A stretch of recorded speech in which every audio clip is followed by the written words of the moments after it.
Hey there, Mr. Redder here. Welcome back to another episode of Reddit Podcast Stories, where today, my girlfriend just gave birth to our first baby. I know I'm not the father, and I revealed it as soon as she gave birth. I found out when she was about 6 months along. The other guy, Brian, approached me at my work. "Are you Sarah's boyfriend?" I said yeah and asked what he wanted. He said he was sorry that he had been hooking up with her, and he swore he never knew that she was with someone. I still don't believe that. He then pulled out his phone to show me the text between them. They had been linking up for at least a year. Then she found out she was pregnant, and they came to an agreement to just pretend that the baby was mine. In return, she wouldn't lose her perfect life, and he wouldn't be responsible for a baby. I knew it was weird. We had been having problems trying to have a baby, and all of a sudden she got pregnant so easily. But he explained that he had been thinking about it, and he recently became a Christian. He said that he couldn't live his life knowing that I was living a lie while his child didn't even know their real father. So yeah, I told him I'd keep in touch and to not say that he said anything just yet. I've had a lot of time to think, but ultimately I decided to wait until she gave birth, to hurt her in the most vulnerable moment. I'll spare the details, but she went into labor, the baby was born, and was taken to NICU to be monitored for a bit. What should have been a beautiful moment of me holding my baby was the most heartbreaking time of my life. Just knowing he was not mine really hurt me. Once she was sewn up and comfortable, I started packing up my stuff to leave. She asked where I was going, and I just told her. I know I'm not the baby's father. You can act all shocked, but I know. Just ask Brian to come. I'm positive he'll sign the birth certificate. Then I left. She's been calling my phone over and over, even sending texts as I type this, and has even gotten her sister to call me a few times. It was hard pretending these last few months, but I think I'm satisfied. I feel really heartbroken though. I was planning to propose to her on the day our baby was born. I was gonna make her the happiest woman ever. Oh well, I'm just going to cope now. Update. My head hurts, but I'm home and safe. I'll clear up a few things. Brian is going to be in the baby's life if it's his. I don't care what anyone says. I'm sure the kid isn't mine. I'll go get tested, but me and Brian have been in contact since last night, and there isn't a doubt in my mind. For those of you calling me a psychopath or whatever, I don't really care. You'll all forget about this post in a day anyway, while I'll have to live with this crap for the rest of my life. What I did wasn't amazing, but I don't care. All I ever did was treat her amazing, and now this is how she pays me back.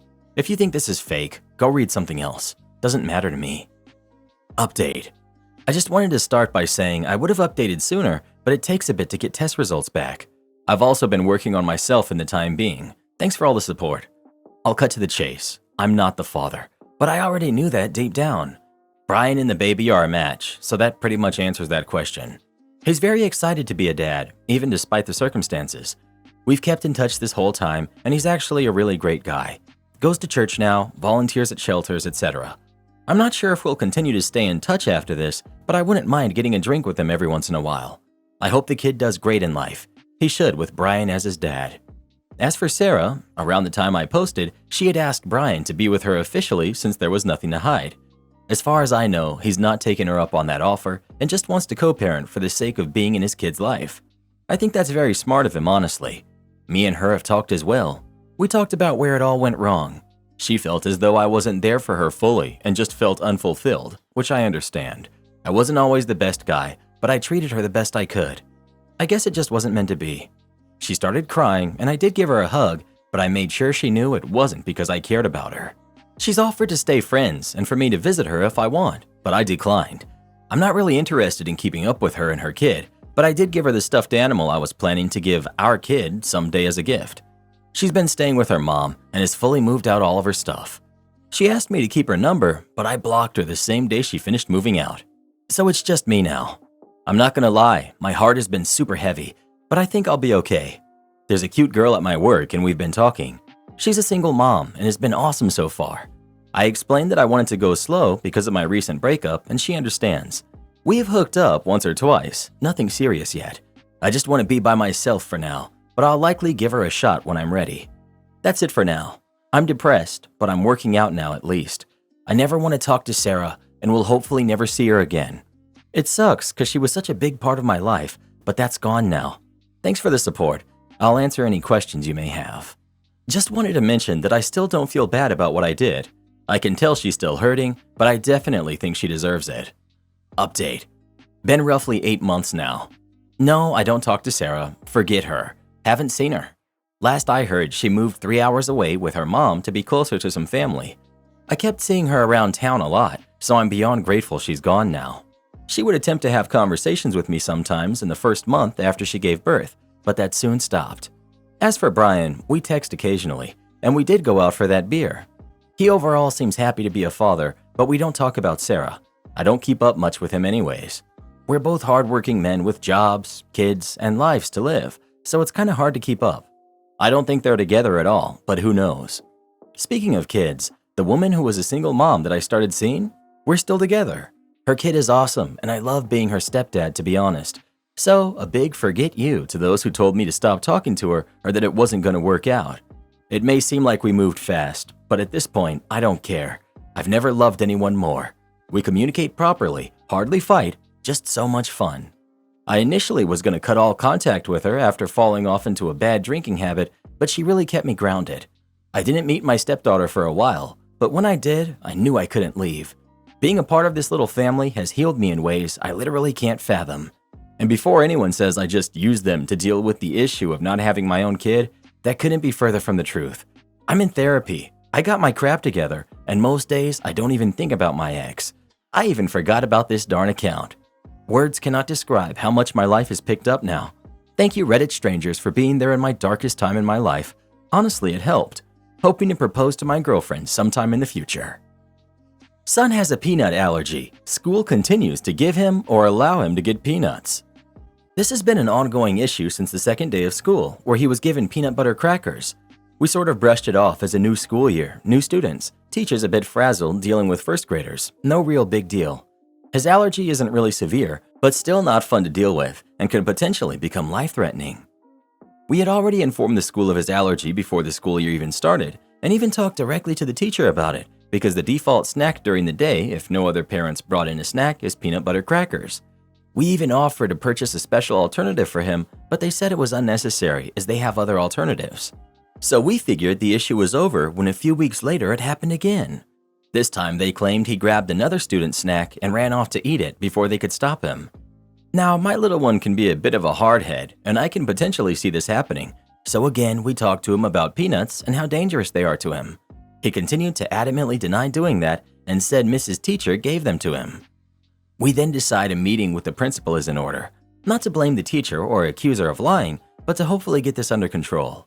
Again, a few weeks of no more issues, then it happened again. Once again, the story is, he grabbed it and ran off and ate the whole package before we caught him. Okay, so a 6-year-old managed to grab an unopened package of crackers, elude a teacher, and an aide to eat the whole package before he's caught? He's crying and swearing to us he was given them, and after so many incidents, we have to start believing him. Another meeting with the principal and teacher gets us a, "Don't worry, this won't happen again." We have another long sit down with our son to explain that even if it's given to you, ask to make sure it doesn't have peanuts or other nuts in it. Then, the very next school day, the meeting was on Friday, he's given another snack of peanut butter crackers, but this time he asks if there's nuts in it, and then he's given the alternative. We figured it kinda sucks that the kid has to be the adult right here, but at the end of the day, he's learning to ask about nuts. We send an email to the principal detailing the issue and say that the next step is the school board if he's given peanuts again. We get a response back. "If he's asking now, what's the problem? He should have known to ask to begin with. We are teachers, not parents." We have no issues for a while until this week. Some parent brought in peanut butter and jelly sandwiches for snack time and he was given one. He forgot to ask about nuts, but thought it was only in the crackers. We find out the parent was aware of the nut allergy in the class. It's on the parent snack sheet, and brought in just a jelly one that was made separate from the peanut butter ones. He was not given this one. We spent a day at the hospital. We've had endless talks with him about nuts and do our best to teach him, but some of the blame has to be on the teachers here, right? Do schools not have an obligation to deal with allergies? The school lunch seems to have zero issues with this and has never given him a nut when there are several things on the menu rotation that contain them. He gets a special tray that was nowhere near any nuts. This is in Indiana. Any help is appreciated. Update. The past 3 months have been long and expensive, but it's finally resolved. Now I can't go into a lot of the details after, but I can go over some of the details that happened during. We contacted a few attorneys and finally found one we were comfortable with, and then the fun started. We first sat down with the principals and teacher with our attorney, and he didn't say anything except he needs to talk to someone else and not us. Our attorney then began collecting documents and statements, affidavits from our pediatrician, another doctor, and even got another opinion. Then he began having us get documents from the school, some of which they said we couldn't have, but our lawyer assured us we could have them. So he sent the school district some nice letters, and a few phone calls later, we had everything. Talking to our insurance in the hospital was the easiest part of this entire thing, which I thought would be more complicated, and our insurance even offered their attorney services to our attorney, which turned out to be quite helpful with some of the other issues that came up along the way. He spent about a month going over everything, talking to doctors, getting more statements, and reaching out to other parents, etc. During this time, our kid was moved from his normal classroom and placed in a special needs classroom, something we did not agree to or with. Our kid has no developmental problems, and an allergy is hardly a special need. So our lawyer then starts having us request more documents. Same act with the school, and he had to send off letters and phone calls to get the new stuff related to him being put into a special needs classroom. The lawyer began sending letters about how the school district is punishing our kid with the move to a more restrictive classroom and a different curriculum, and magically the next day, he's back in a normal classroom. Finally, after 3 months of mostly playing the game with the school district, getting them to give us the paperwork and requests they are legally required to, we all finally sit down with the school district's attorney and our attorney. Now, I can't go into a lot of the details, but I can tell you that they settled without us moving on to the next step of having our meetings in the courtroom. Lawyers are expensive, and so are hospital bills. I just hope all of this doesn't make our kid a target for the rest of the year. We're going to be moving and changing jobs over the summer, hopefully. Thanks for all your help and advice, guys and girls. The plans everyone brought up for us to look over were incredibly important because we already had them on file with the school. Am I the jerk for being mad that my stepdaughter will inherit our house? My husband, who's 65, and I, 47, have been married for 10 years. After my husband's retirement party, the discussion of wills and inheritance came up, and my husband informed me that he's leaving our marital home to his daughter, who's 30, in his will, which left me feeling completely blindsided and shocked. I'm aware that due to our significant age difference, I most likely will outlive my husband by many years and will probably have to spend the last decades of my life alone. So I was really upset, but also angry to learn I will most likely be kicked out of our house after my husband passes and I'm left homeless. My husband explained to me that I knew the house belonged to his late wife, who inherited it from her parents, and that I couldn't possibly expect him to not leave his house to their daughter. I replied that the house now belongs to him, and as his wife, I have a right to my marital home, and it's not fair that I will be kicked out of our home after I spend so much time and effort redecorating it and making it my own, and become homeless after his passing because I'm a housewife and I have nowhere else to go. He has an obligation to ensure my financial safety after his death. He said that it will be incredibly unfair to his daughter and his late wife if I inherit the house, and his wife would have never wanted that. His wife passed unexpectedly at a relatively young age before she got around to making a will, so my husband automatically got the house as per inheritance laws. He also explained that I'm the sole beneficiary of his life insurance, and any other savings left behind will be equally divided between me and his daughter. However, I don't think this money would be enough for me to survive the rest of my life, especially as my husband plans on having expensive cruises and holidays for the rest of his retirement. This is where, unfortunately, our argument escalated and we started yelling at each other. I told him he's doing me over after everything I've done for him, after I gave up my job and my career for him to look after our home, and that I deserve to be compensated. He retorted that he never asked me to become a housewife and it was completely my own choice, that I knew the risks and benefits and made an informed choice, and he will be leaving a reasonable inheritance, and if I'm not happy with it, I should go back to work. I told him I never knew that I wouldn't get the house and that it's too late for me to return after being out of work for over 10 years, that he's a jerk for leaving me stranded like this, and this is not what I agreed to, and he's mistreating me by not recognizing my contribution to our family. He laughed at me, saying I never had any kind of financial contribution, as we hired cleaners and housekeepers to do most of the chores, and if anything, I was a drain by all the money I spend. Honestly, at this point, I was so enraged and in tears, and I screamed at him for being completely cruel, and I locked myself in the guest room. So, am I the jerk for wanting the house if my husband passes before me? Edit. Okay, I get it. I'm the jerk. I will apologize to my husband and try to look for a job. This time, something not so stressful and something I'll enjoy and build my own savings. I don't want to divorce my husband and take half. I honestly didn't marry him for money. I didn't even know he was wealthy until 6 months into our relationship. Honestly, when I met him, I was done with dating and so jaded with men after being cheated on quite a bit until he came along and honestly kind of swept me off my feet. He was so thoughtful, kind, and loyal, and our socio-political opinions just matched.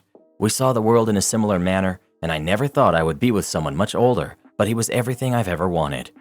I used to work in customer service jobs, and in my last job, I was a 999 call handler. And yeah, it was really bad for my mental health, and I made minimum wage. My husband encouraged me to do something I enjoy instead, as he saw that it stressed me out. Although I did intend to find a more relaxing job, honestly, yeah, I enjoyed being at home and pursuing hobbies and doing things at my own pace. I admit it was a really comfortable life, and I let him financially take care of me and become financially dependent on him. It was way easier than the grading and the grinding. I had grown really attached to the house, which I wouldn't have done if I had known that it wouldn't be mine or that I would be kicked out of it at some point. I honestly didn't know it belonged to his late wife's parents, and I was just so shocked and blindsided. I just thought that his wife's name was on the deed, as she was the main earner at that time. But yeah, I realize it's completely my fault for assuming that and that I was acting entitled. I will apologize to my husband and my stepdaughter. You're the jerk. It's not your house. He explained it to you. It was his first wife's house, and his reasoning for giving it to his daughter is sound. It was her grandparents' house, for goodness sake. It should stay in the family. Would you leave it to her when you passed? Or would she lose out on the property her mom inherited? And 47 is not too old to go back to work. I know people who changed careers at that age, so stop with your excuses. Am I the jerk for not letting my niece help at my bakery anymore? I, 35 female, own a small bakery. I'm very happy with it and proud of my work. I have 2 employees who work part-time, and for the most part it's just me. My sister-in-law approached me at the beginning of the summer and asked if I would let my niece, who's 11, help out in the bakery over the school break. She's been getting really into baking and loves watching content creators baking and apparently really wanted to shadow and help out in a bakery. I was hesitant, but I said yes, and I hated it. Every single minute that my niece spent in my bakery this summer was the only time I've ever had any regrets opening my business. Whatever the opposite of helpful was, that's what my niece was. My employees didn't enjoy her being there, and I didn't enjoy her being there at all. We were 3 very grumpy people all summer. I had hopes that she would get better, but she didn't. She started back at school last week, and I've never felt so relieved. I thought many times about telling my sister-in-law that she couldn't come back during the summer, but since I had made the promise, I kept with it. My sister-in-law stopped by the house the other day to drop something off for my husband. She told me my niece had absolutely loved her experience this summer and wanted to know if she could come back a couple Saturdays a month.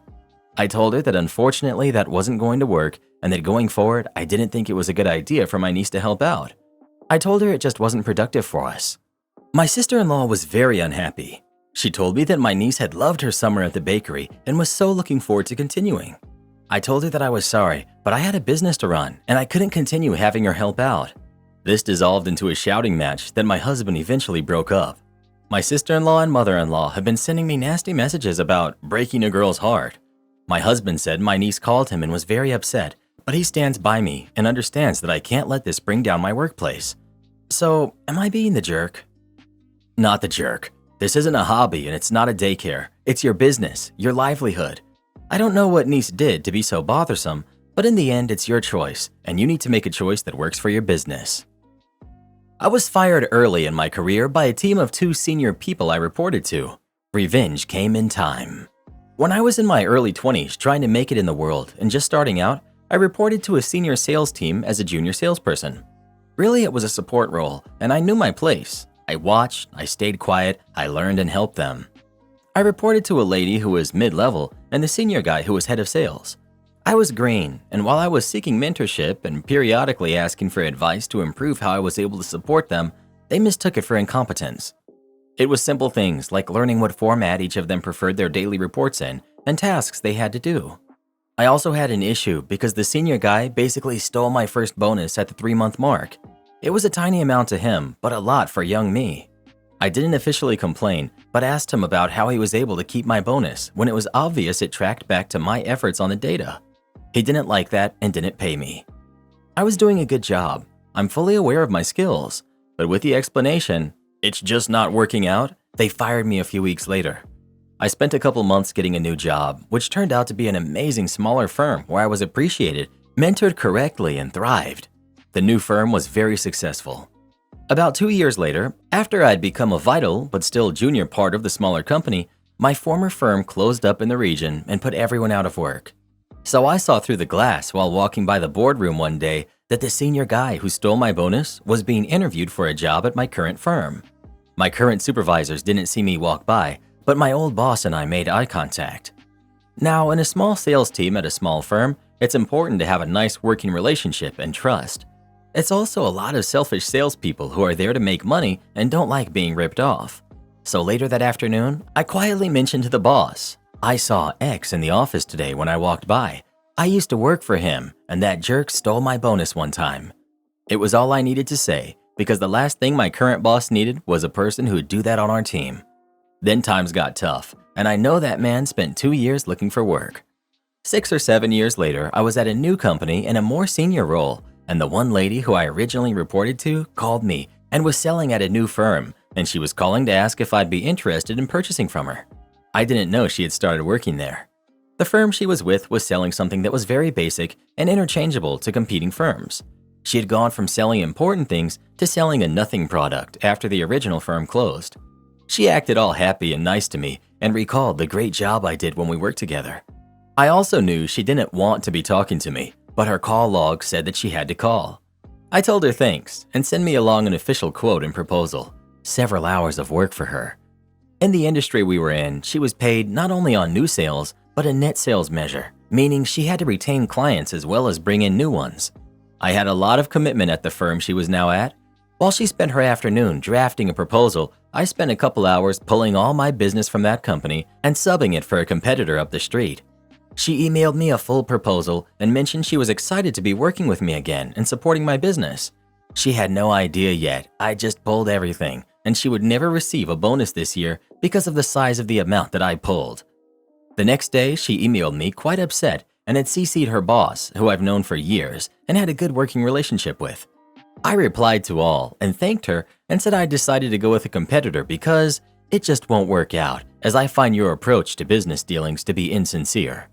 Her boss emailed me back directly and asked what happened, and I replied that I just don't think she's a sincere person. My business to their firm was worth more than her job, and she didn't last more than a month there after that.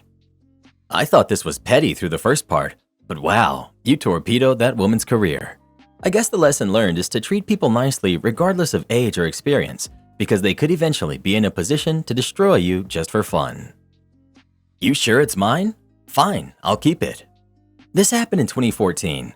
I had just lost my job and was in the process of looking for a new one, but didn't have much money saved to pay bills in the meantime. So I asked my father if I could borrow $1,200 just to get me through the next month, and I would pay him back as soon as I started working again. He sent the money, I paid my bills, and I got a new job shortly after. As soon as I had the money to pay him back, I used my bank's online bill pay option to send him a check. I sent him a text and told him it was on the way and just assumed that would be the end of it. Well, a week went by and he hadn't gotten it. I thought maybe it took a few days for the bank to actually process the bill pay option because I hadn't used it before, so I asked him to just wait a few more days and see if it came through. Several days later, it still hadn't gotten there, so I called the bank and asked them, and they told me I could stop payment on it for free, so I did. Then I just wrote a personal check and mailed it. I just assumed something went wrong with the online bill pay. About 2 months later, I got a check in the mail from a medical facility in the state my father lives in for $1,200. I called and asked them about it, and they told me on a recorded line that it was an overpayment on an account my father had with them, and it was a legitimate check and was mine to keep. At that point, I didn't associate it with the bill pay thing. I did call my father to ask about his accounts with this place because there was no reason they should have my address to be sending me an overpayment if he had already made one.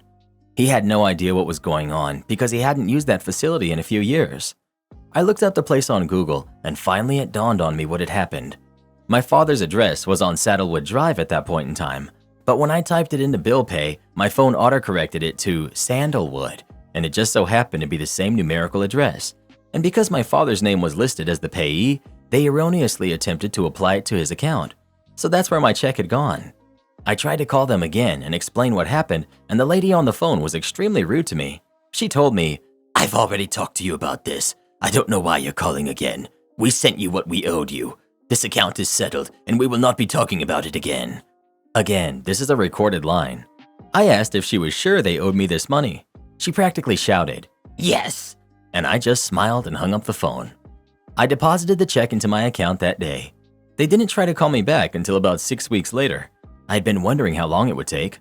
The person who called me was a different lady, and she called to tell me that a mistake had been made and that I owed them $1,200. I told her she was misinformed and she should go back and listen to the recorded calls that I had made to their office and gave her the dates. I had been reassured multiple times that the money was mine and that I was in the clear to cash that check, and then I hung up. I haven't heard a single thing about it since then. Am I the jerk for not paying for our son's college tuition after he blew his money when he was 18, despite being able to afford it? So at 18, we gave our son his college fund, told him he can do as he pleases with it. He chose to spend it traveling and finding himself over the last 2 years. He's now 20 and wishes to go to school and asked us to pay for his tuition. When I asked what happened to the money, he told us the above. I said no and told him if he wants to go to school, he better get a job. My wife wants to pay it for his future. I said no, we did right, and he chose otherwise. Am I the jerk? Edit. We did inform him that the money was his to use, be it for college or whatever. It was his money after all. We set it aside for him. We did explain the intent, but he's an adult and he was free to use it as he pleases. Just understand the consequences. Edit. 18 is an adult in my eyes and old enough to understand actions have consequences. We informed him what the intent was for and that we would not police him over it. It was his money and he was free to use it as he pleased. Sorry if I didn't explain this properly beforehand. Edit. My son knows what I do for a living. That said, what I did was exactly what my dad did. I also did not use it to go to school. I used it as a down payment on 2 houses and rented them out and asked him for help. My son was free to do the same. He may not have the knowledge or impulse control, but he is old enough to know that it's okay to ask for help if he's unsure how to use said money or had no idea what to do with his life. I'm not a monster and he knows this. He could have just asked, "Hey, I want to travel. How can I best go about that?" Had he asked, I would have said, "Let's do X, Y, and Z with your money." Then I would have given him more money to travel. We did the same with his car. He wanted a car and we told him to save. When he saved up an amount needed to buy a car, I told him to keep it and we bought him a car. He knows I do not think solely to be a cruel monster.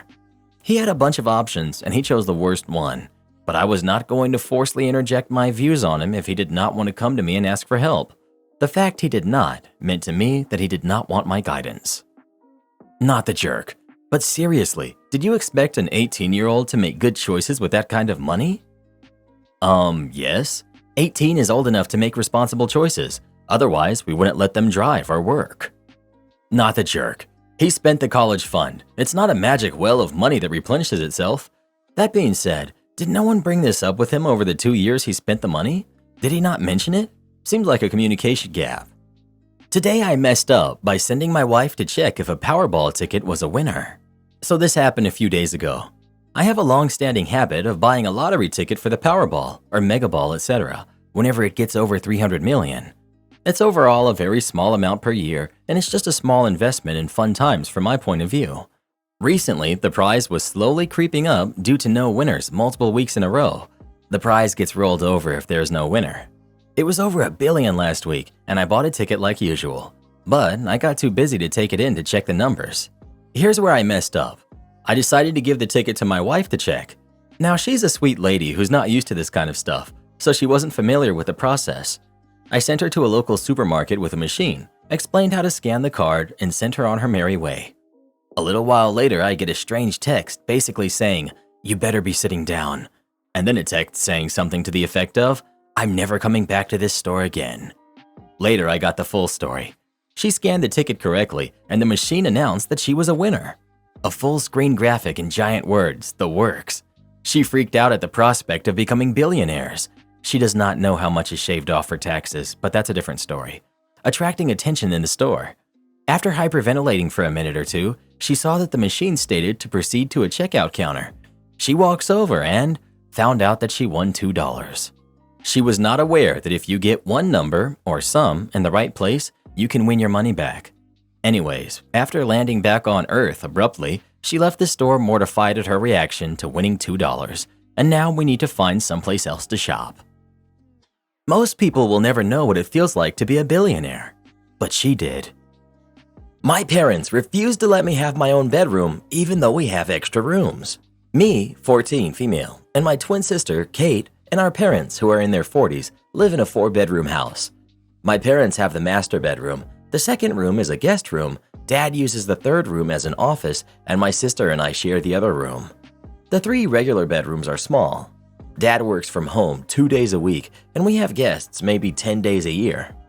I'm very outgoing. I like having people over, and Kate's an introvert who wants to watch her old TV shows and talk to her friends on Discord.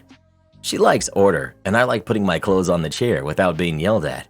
We've been asking to have our own room since we were 9, and my parents are refusing to move us because we don't have enough space for everybody's needs. Lockdown was awful. Kate and I fought all the time, and our parents yelled at her when she moved her stuff to the guest room because Mom has her craft stuff in the closet, and what if Grandma had to stay with us for a while? I love my sister, but this is making me like her less, and sometimes I think she barely tolerates me because we're always in each other's space. We barely fit in here anymore. The closet is too small for our clothes. Kate's books are in stacks on the floor. I can't listen to music in peace, and my friends ask why we are sleeping on bunk beds in a 4-bedroom house. Yesterday, I was looking for my hair curler and caused a book avalanche that knocked the USS Enterprise, whatever, off the desk. Kate was screaming. I was screaming, and she asked for the 1,000th time to combine the guest room and office so she can take the other room. Dad said he absolutely needs an office. I said I absolutely need a closet, and it doesn't make sense to have all this space and put both kids in a single room. Mom said we're not entitled to a bedroom each, and there are millions of kids who share a room, and if we wanted more space, we should get rid of some stuff and stop living like hoarders. Like, we're sorry for being 2 separate people with 2 people's worth of belongings that you bought for us. I asked who is entitled to a room that's empty 346 days per year or an office that's used 2 days a week, and why I'm the unreasonable one for wanting some space. After that, we were yelling in circles, and Kate took her laptop and locked herself in the guest room. Dad asked what does she think she's doing, and she said, Googling nursing homes with bunk beds, which helped not at all. So, are we the jerks? Today, my aunt and grandma visited and called us ungrateful for everything we have and were disappointed in us. I don't believe I'm a jerk because I'm just asking to use the space we already have, but at the end of the day, it's my parents' house, not mine. Kate and I wouldn't be angry if we lived in a 2-bedroom house, but 4 bedrooms? 1 room just sitting there being a waste of square feet and taxes? And we have to share? I'm gonna go with not the jerk. Your parents are putting the possibility of needing a whole room for a guest once or twice a year over the very real needs of their daughters who live there 365 days a year. Also, your sister saying she's Googling nursing homes with bunk beds is hilarious. Not the jerk. I do think a dedicated guest room and a dedicated office is a ridiculous waste when the family harmony would be drastically improved by separating the kids. My office is moving to the dining room because I can no longer use my daughter's closet as an office. She needs privacy and personal space. Not the jerk. You have the space. It sounds like your parents only wanted 1 kid and getting twins was an inconvenience to their room plans, so they just did it anyway. While you have guests, you can share the room for the few days a year and then both have your own room again. I'm going with no jerks here. You want your privacy, but your parents also have the right to decide who lives where in their own home. I do think a good solution would be for one of you to take the guest room and simply share the other bedroom when guests are there. Also, your mom said something about grandma maybe having to stay with you. In that case, the 2 of you would go back to sharing. Everything is in the approach. Don't whine or get upset. Prove you're growing up by mentioning these ideas and asking what they think. Well, who do you think is the jerk? OP or her parents? Please let us know. Don't quote me here, but I think the dad had a post on Reddit too about the same story. Let's check it out. Am I the jerk for not giving up my home office so my daughter can have her own room? I, 49 male, am the breadwinner of my family. My job requires me to be available at all hours of the day in case of an emergency. My wife, 47 female, has been a stay-at-home mom since our oldest, B, who's 16, female, was born. We have 3 kids, B, who's 16, our daughter, P, who's 15, our other daughter, and C, who's 14, our son. B and P share a bedroom and have since C was born. When my wife and I bought our house, it had an upstairs master and a first-floor master, which we converted into my office. B's birthday was Friday, and she's been asking for her bedroom. B has been begging that we convert the office into her own room so she doesn't have to share a room with her sister and a bathroom with her siblings. My wife has been trying to convince me by saying that we can move my desk to our bedroom since I barely use it. I've been telling her I need the office in case of an emergency, and I want to keep my work separate from the spaces I relax in. B got very upset by this and said I'm denying her privacy and space of her own. I pointed out she does have her own space on her side of the bedroom. I also pointed out that she will be sharing a dorm with someone when she goes to college, so she will have lots of practice. B got very upset by this and said some classic teenager things like I'm ruining her life and she hates me. B also said it's unfair C has his own room. I asked B if she would like to share a room with C instead, and she said no. My wife thinks I'm being selfish and that B and P are growing up and deserve to have their own spaces. My wife keeps telling me I'm being unfair and acting like a jerk. I pointed out she doesn't have a job and doesn't know how important it is I have an office space. I don't think I'm being a jerk, but my wife and daughters insist that I am. My mother agrees with me that I need my own space to work. Am I the jerk? Clarifications. My office was converted to a first-floor master by the previous owners of the house. It was originally a dining room. The room is a similar size to B and P's current bedroom, but a little smaller due to the bathroom. My daughters have a blackout curtain that covers their beds and desks that my wife made when the girls hit middle school. I use the office around 20 to 30 hours a month. I handle legal documents that need to be kept behind a locked door. We don't have a basement. We have an attic, but the only way to access it is through a drop-down ladder in the hallway. Yes, I did ask my mother for her outlook on the situation. My mom doesn't have any input on my relationship or life, but I do occasionally ask her for advice or her opinion on matters. My wife asks her mom for advice all the time, and I have no problem with that. You're the jerk, and your wife thinks you're being selfish. She's correct. Honestly, I feel like you're the jerk just for being an almost 50-year-old man and involving your mommy in this. But really, you barely use the space. Your daughter would use it every day. This is a no-brainer. You're the jerk. He edited out the part about his mommy. I think you're the jerk here for a few reasons. Firstly, keeping an entire room you rarely use just on the off chance you need to take a call is a genuine waste of space. If you needed to use the office all the time during work hours, it would be a different story, but that's not the case. Secondly, on that note, not wanting to have a desk you rarely use in your room on the off chance you need to have some privacy during a work emergency because you want to keep your workspace separate, that's a bit rich when you're asking about your two teenage, almost adult daughters to share their space 100% of the time. It's a huge double standard. Thirdly, I assume that your two youngest aren't sharing because they're different genders. It's pretty standard for the oldest to get first dibs on a room of their own. So if you can't get past the weird gender segregation, maybe P and C could share for a while. It's a raw deal for P, but if C has never shared, he'll be totally unprepared for college, according to your logic anyway. B has had ample practice. Edit. Please note, last point is largely sarcastic. None of them should be sharing a room. If there's space available, it's inappropriate for any two teenagers to be sharing, regardless of gender. And I don't think even OP buys his BS comment about sharing being good practice for sharing a dorm in college. You're the jerk. 20 to 30 hours a month is 5 to 7 hours a week. You're not only denying your oldest kid some privacy, you're using poor excuses to go along with it. You pointed out that she doesn't have a job and doesn't know how important it is that you have an office space? Oh, get a grip. I work from home 2 to 3 days a week doing engineering support on a computer desk in a breakfast nook. I'm also on call for half of all evenings and weekends, splitting with another engineer. You can keep your precious files locked up in a closet and a working desk somewhere else. You want to keep your workspace separate from the space you relax in? Man has an excuse for everything. Well, what do you think? Is OP the jerk or is everyone else? Please let us know. Reddit, home of the most first world problems you'll find anywhere. I didn't have to work overtime? Okay, roger that. I'm a mariner. My position on the ship is mate. Below me are my deckhands who are responsible for the labor work like painting, grinding, maintenance, line handling, cargo ops, etc. Above me is the chief mate, second in command, and the captain, in charge of everyone and responsible individual for the entire ship. We are officers and we do the planning for navigation, ship handling, training, payroll, etc.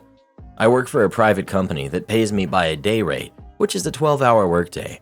I work 1 month on and 1 month off. Like most industries, we are undermanned, can't hire enough to fill all positions. Now, the ship I work is even harder to crew up, mainly because of the captain. He's got a notorious reputation for being a jerk, so people find all sorts of ways not to come to this boat. And if they do, they only work 1 tour and never come back. I joined this ship back in May, and for the last 7 months, it's been kind of horrible working for this captain. He's a narcissist, condescends everyone, insults everyone, works us like slaves, never thanks us, just an all-around class act. You know these type of bosses. They never let up. They push you to the limit and just make you hate work and life. With that said, I've been working 15, sometimes 18 hours a day because we're shorthanded. I'm doing all sorts of work that's not in my job description.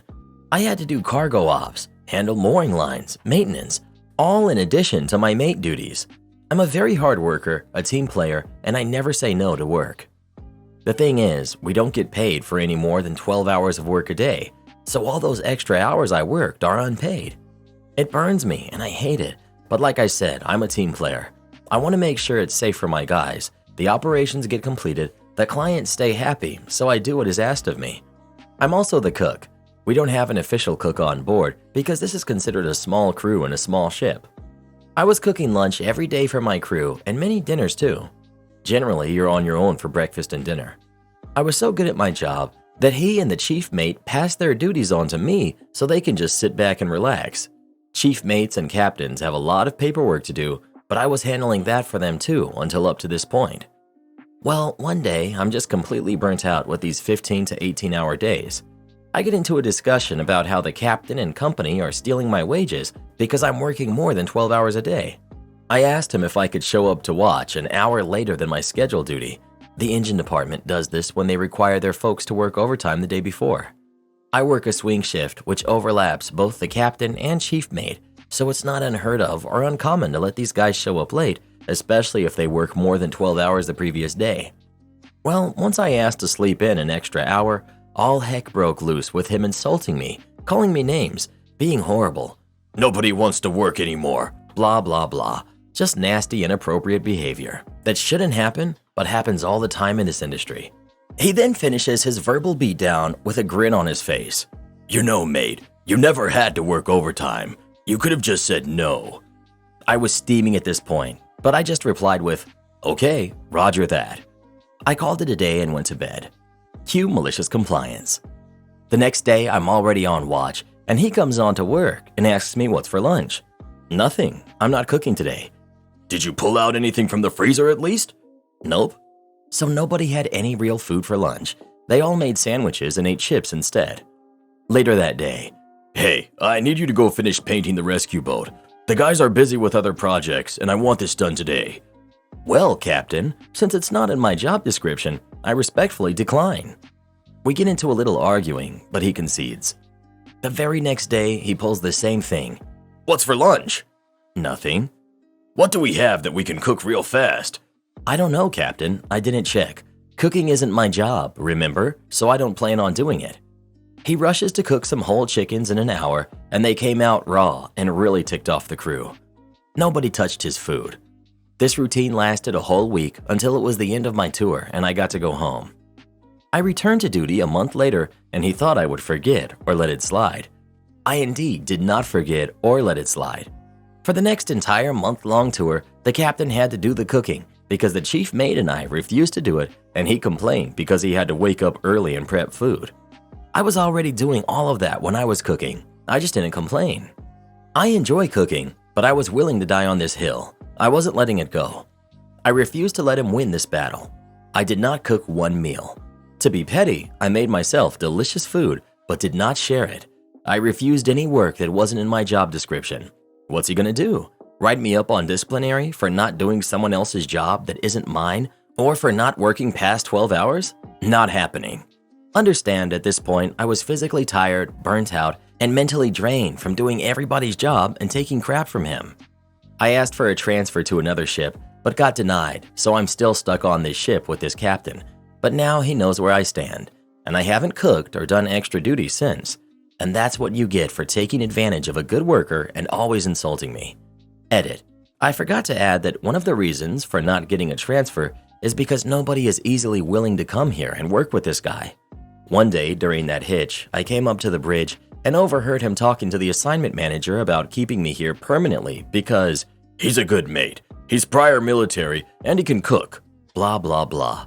I was supposed to be a floater, filling in positions on different boats as needed, which is what I like. Well, that worked out well. Am I the jerk for buying my daughter a locked storage bin? I, 53 male, have a daughter who's 17, who I recently bought this big storage container for that locks. The reason being, our daughter has a job and likes buying her own food and snacks for herself. The problem is that her mom invites her aunt, uncle, and cousins over all the time, and ever since she started buying her snacks and leaving them in the pantry, they'd eat them without consulting her. She's asked them many times to not eat them, but they don't listen to her. For reference, she likes to order snacks from other countries as a way to broaden her horizons. She's also linguistically gifted and likes to try and read labels to help expand her vocabulary. These snacks can take weeks to get after she orders them again, and by then, her current snacks are gone. My wife didn't do anything, saying that since our daughter kept them in the pantry, they're for everyone. She moved them to her room, and her cousins would go in when she wasn't there and take them. I went to a hardware store and I bought a big container with a lock, and for extra measure, I bought extra locks and drilled holes so that they could be used. Our daughter cried and thanked me because it was pretty expensive and not something she could afford. Of course, the cousins went to get more snacks and they threw a fit when they saw it and realized the snacks were in there. They told their parents and they told my wife, and she's not happy with me, saying that our daughter should share her snacks with family and she's being selfish and will become overweight. Our daughter is incredibly fit, does multiple sports and exercises all the time. She's far from unhealthy. I told my wife she could order her own, and our daughter was happy to tell her where to order them. But she didn't like that either and told her that the chest needs to go and that I should have consulted with her before buying the bin in the first place. Am I the jerk? Edit. The relatives are our daughter's cousins and aunt and uncle. They are my sister-in-law, brother-in-law, and nephews, and sister-in-law is my wife's sister to clear up any confusion. The pantry I also fully stocked with food. No one is going hungry and eating our daughter's snacks because they have to. Your wife is well out of line. How dare she take your daughter's things? Your daughter works for these treats. Your wife has no right to steal them and has no right to advocate her other family members stealing them. You did the right thing. You're not the jerk. Not the jerk, but I would take it a step further and get a deadbolt lock for her room to lock it when she isn't there. That way the cousins can't get into her room and will have something else to complain about. Not the jerk.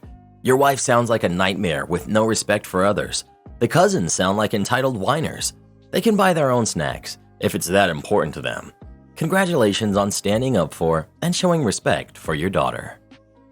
Am I the jerk for laughing in my friend's face because he said I'm financially mistreating my boyfriend? My boyfriend, Matt, and I have been together for about 10 months now, and he moved in with me about 4 to 5 months ago. I own my flat, and I have a somewhat well-paying job. Matt just went back to school part-time, meanwhile working a lower-paying job. He pays for half the food, utilities, and dates. I like to travel a lot, but Matt can't really afford it, so I mostly go with my friends, but he came with us for a little winter holiday after Christmas. After we got back, one of my friends, David, who was with us too, came to me saying that he wants to talk to me about Matt. David told me that he observed Matt during our vacation and what I was doing to him really wasn't okay. He saw that Matt was struggling to pay for things, often checking if he had enough money.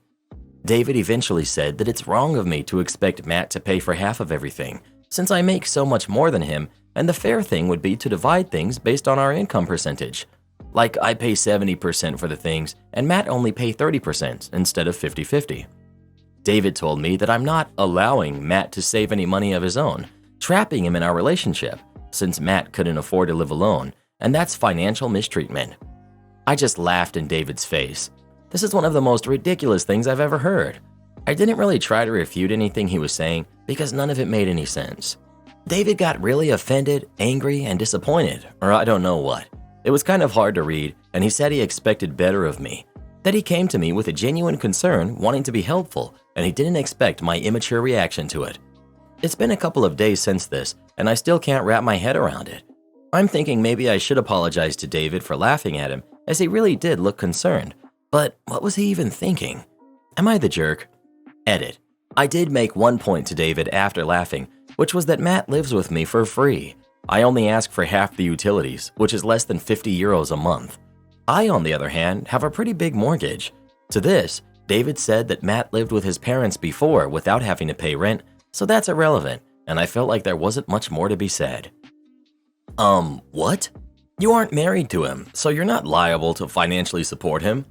He's not even paying rent. He's an adult that made a big boy decision to move out of his parents. Now, if he's paying more than he can afford, then accept that he can't afford this lifestyle and needs to move back home. The financial mistreatment accusation was beyond unreasonable. Not the jerk. Not the jerk. Sounds like Matt gets to choose his discretionary spending after he pays his way in food, utilities, etc. The cost of living. You're not forcing him to travel with you or to do any of the other things that you do. You don't control his money or his accounts or his time. If he wasn't living with you, he'd probably be in a worse position. He's currently living rent-free. That's the sacrifice you make when you cut back hours to go back to study. Again, his decision.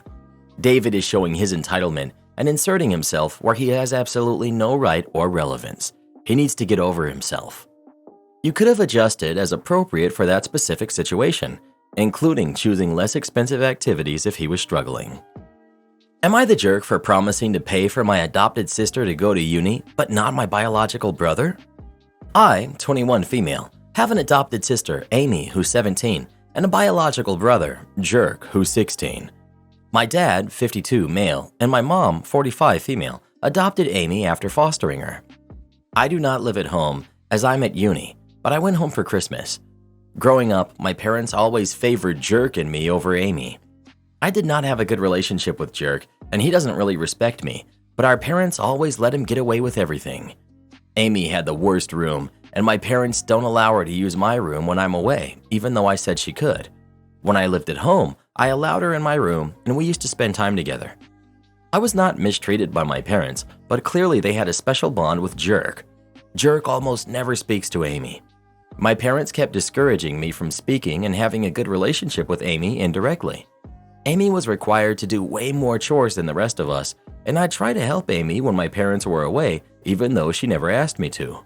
We have a fairly big house, and because of these extra chores, Amy did not have much of a social life, but she was very studious, I am too, and is doing fairly advanced courses for high school.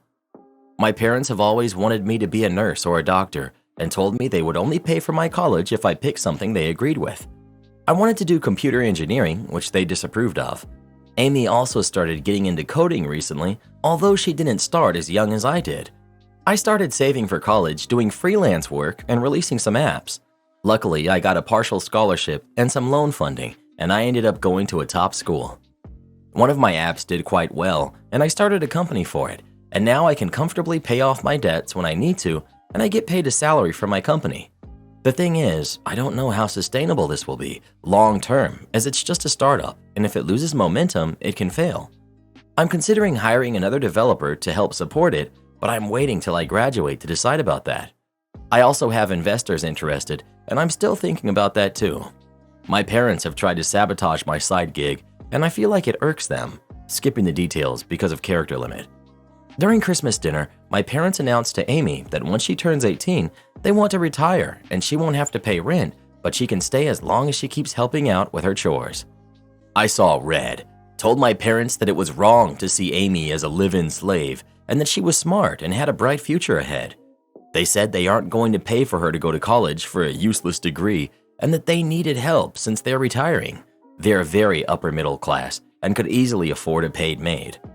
I said I would pay for Amy and she's going to live with me if she got into a uni in the same city. Now everyone thinks I'm the jerk as I refuse to do the same for my brother and they aren't talking to me. I also gifted Amy a high-end laptop since she had no computer and they say I favor her. Not the jerk, but OMG, your parents, gross. Yup, I'm curious as to when your parents started fostering Amy, because it's a known thing that in some states in the US, fostering an older kid will get you a nice big paycheck from the state every month, and some terrible people just foster older kids to be their live-in help, as well as collect that monthly check. Whether your parents did that or not, They clearly are treating Amy badly, and I'm so glad you have her back. Not the jerk. Not the jerk. Good for you for having Amy's best interests at heart when it sounds like no one else does. While it should go without saying, I'll repeat it here anyway. It's your money, so it's your choice. Am I the jerk for knowingly obstructing someone's view at a sporting event? Myself and my partner attended a sports game recently, and a big part of this event is the major sponsor, KFC. The whole league gives out KFC buckets to wear on your head in the colors of your team. I usually wear this at every game I attend and have no visibility problems with the people behind me. However, on this particular game, the woman behind me did have an issue. As soon as I put on my bucket, she blurted out loudly, "Are you serious?" I chose to ignore the remark and left my bucket on. This comment was followed by many more throughout the game, such as when her male friend would make a comment about his team, she would say loudly, "Well, I wouldn't know because I can't see." And when my partner and I went to grab a beverage and return to our seats, she again blurted out, "Great, I can't wait to not see again." My partner texted me throughout to ask if she was talking about me, and I responded with, "I won't entertain her comments. If she asks me nicely, I'll pretend I didn't realize and take it off straight away." I took this approach for the whole game. If she asked me nicely, I would take it off my head without hesitation, but I refused to reward her bad manners. She went to the extent of swapping seats with her male friend in the second half of the game, but still made remarks out loud, such as, "See? I told you you can't see," and "Do you understand why I'm upset now?" But he brushed it off and didn't make a fuss. So, am I the jerk for knowing that I was obstructing her view, but chose to match her pettiness about the situation? Edit. I lacked context about the buckets. These buckets are given out in every single game. Edit. I won't be entertaining any corporate media advertising BS. I wear the bucket because it's in the colors of my team and matches my tee, which is also the color of my team. Last edit. I obviously didn't know it was an issue until her first remark of, "Are you kidding me?" But with that kind of statement, why on earth would I reward her? This bucket has never been an issue before, as mentioned. You're the jerk. You're a bit hypocritical talking about bad manners. I don't get why he was the jerk. Not once did the woman ask him if he would mind taking it off. He didn't put it on with the intention of blocking her view. She should have acted as an adult and politely asked him if he could take it off as it was blocking her view. Instead, she acted as a toddler having a tantrum. Why anyone should reward that behavior is beyond me. Not the jerk. The fact that it's just some pathetic corporate handout makes this so much worse. You're the jerk. You're the jerk. So you were deliberately being a jerk, then you decided the only way you should be expected to not be a jerk is if someone asked you nicely? Then you chose not to tell anyone how to stop you from being a jerk? And now you actually think you may be in the right enough to ask for opinions? Big time, you're the jerk. I can almost hear your condescending, "See, all you had to do is ask nicely," if she had actually asked you to remove it. You got off on the power dynamic of knowing you were in control of the situation. You're even a jerk to yourself because you let it bother you the whole game instead of just taking it off like an adult. Yeah, maybe she didn't handle it in the best way, but it's a common reaction to a situation you caused. You ruined the game for her. I'll never understand stadiums that allow people to have such big objects that obstruct and affect the enjoyment everyone else has. You're the jerk, of course. Well, who do you think is the jerk? OP or the woman sitting behind him? Please let us know. If someone was loudly complaining about me like that, you bet your butt I wouldn't take that thing off. You win bees with honey, not by being a Karen. These people on Reddit are so stupid with their comments sometimes. Next door neighbor keeps unscrewing my garage door light bulb. The people next door built on an empty lot and have been a pain in my side yard ever since. Now he's messing with a light bulb. Background. I get along with the wife. She seems okay, but the husband is a petty, insane lunatic. My first interaction was during fall. He had cut down all the trees on the lot, so he blew every leaf into my yard, claiming they were mine. Police threatened him with a fine for littering. If a branch falls and is thrown in my yard, I planted shrubs to stop his dogs from going to the bathroom in my yard after I saw him encouraging it into my yard. There have been dozens of crappy interactions. I cope by ignoring him and steering clear. I have a light bulb on the side of my house. It's next to an exterior door that goes into my garage. 2 more lights on the same switch are on either side of the overhead garage doors. This side of my house is 25 feet from the side of his. There are bedrooms and windows. When the light is on, it casts light on those windows. I had the same issue with my other neighbor and have had blackout curtains for the last 14 years that I've lived here. They are motion activated and floodlights all night. Curtains work and I don't see any light. I do not use these garage lights often. When I do go out of town, they are left on. When I came home from my last trip, only the lights on the front of my house were on. I later discovered the side light was unscrewed. We used to have 150-watt LEDs, which I downgraded to a 60-watt. If there was not a history of teenagers cutting through my yard at night, I would have removed the light fixture altogether. However, I keep seeing tracks in the snow or dirt all year long, so I keep it lit for my own security. It's really upset me that he's trespassing onto my yard to loosen my light bulb. I don't know what to do at this time, but I'm mad. The 150-watt light bulb is going back, and I'm going to leave the light on more often. My retired police officer friend told me to put my Ring doorbell on the back door to catch the action. Nothing will happen legally, but I could put the video on the neighborhood Facebook page to publicly shame him and ask, "Anybody know who this is?" I get it, I'm being petty, but it's my darn light. Who does he think he is to come into my yard and unscrew it? I never thought of doing that to my neighbors. I just bought blackout curtains. Am I overreacting? I feel that his pettiness has hit a vein and turned me to petty as well. What would you do? Head over to Costco and get one of those new LED security lights. There are no bulbs to unscrew. Can you adjust the light so it doesn't point directly into their windows? Yes, they sound like crappy neighbors, but this seems like something that could easily be remedied. Add a camera for extra security. If, after you've adjusted the light, he's still coming onto your property, then go to the next step. I think you should replace the offending light with one that doesn't shine into his windows, but add security cameras. Be the better person. My wife is demanding I share my work bonus with her.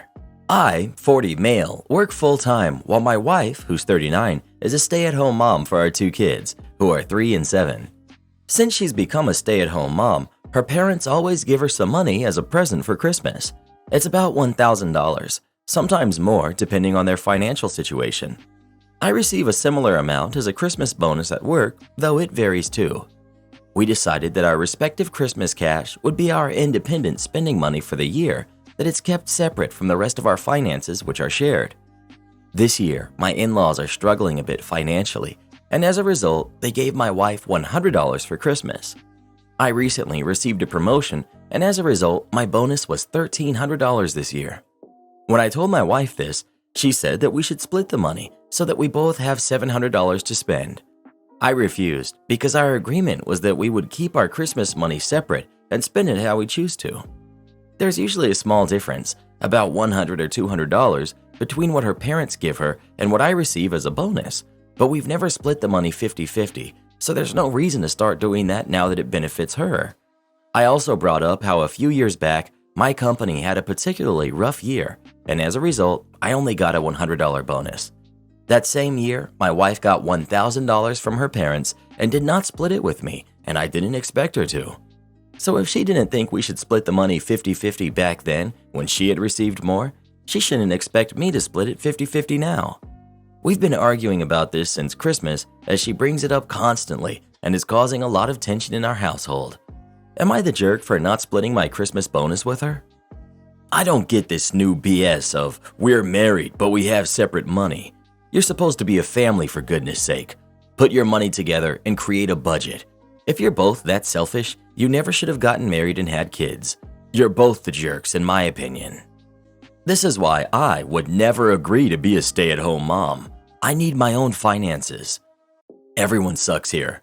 If one of you gets significantly more spending money than the other, that's not right, and you should share in those years. Saying, well, this is mine, too bad, doesn't show a lot of love or affection for each other. I can't imagine doing this to my spouse. I would feel so bad and guilty because I love him and want to make him happy a lot more than I want all of my spending money. You're the jerk. My ex-husband used to try to pull this crap on me too. He'd get a nice $50,000 bonus at the end of the year and refuse to share it with me. His argument was that he worked 60-hour weeks for most of the year, so that bonus should be his to put into our retirement. All he ever wanted to do was save for retirement and the kids' college funds. I was the one working 24 hours a day by staying home with our two kids, and he only gave me around $4,000 a month to pay all of the bills, and I could do whatever I wanted with the rest. Long story short, I now get half of his retirement plus alimony, and I have a new man who isn't controlling with our money. My new man puts my name on all of his accounts and doesn't care how much I spend. Don't waste your life with a controlling jerk who feels entitled to hog bonuses. Well, who do you think is the jerk? OP or his wife? Please let us know. If it benefits only me, that's fine, but benefiting only you, that's a no-go. You must work the weekend. I was an IT contractor for a company doing a large new project. There were about 30 people writing code. We were allowed as much overtime as we were willing to work, and I could use the money. I was working 12-hour days, 5 days a week. On the weekends, I would go racing, usually out of state. It was common on Thursday to get called into a meeting saying we needed to work 8 hours Saturday, 4 on Sunday. Most people would have 52 hours in total. I would do it if available, putting me at 72 or 76, since 4 hours is stupid. Other times, I would point out I would already be at 60 and had plans. I was given an exception the first couple times. Then I was told that I was not being a team player. So I clarify. If I work 12 hours between 5 p.m. Friday and 9 a.m. Monday, is that good? Yes. Well, okay then. I left the office at 9 p.m. on Friday, 4 of the 12 down. The race trailer was already loaded up and ready to go. I headed out in the morning for a 4-hour drive. After the race, I headed back.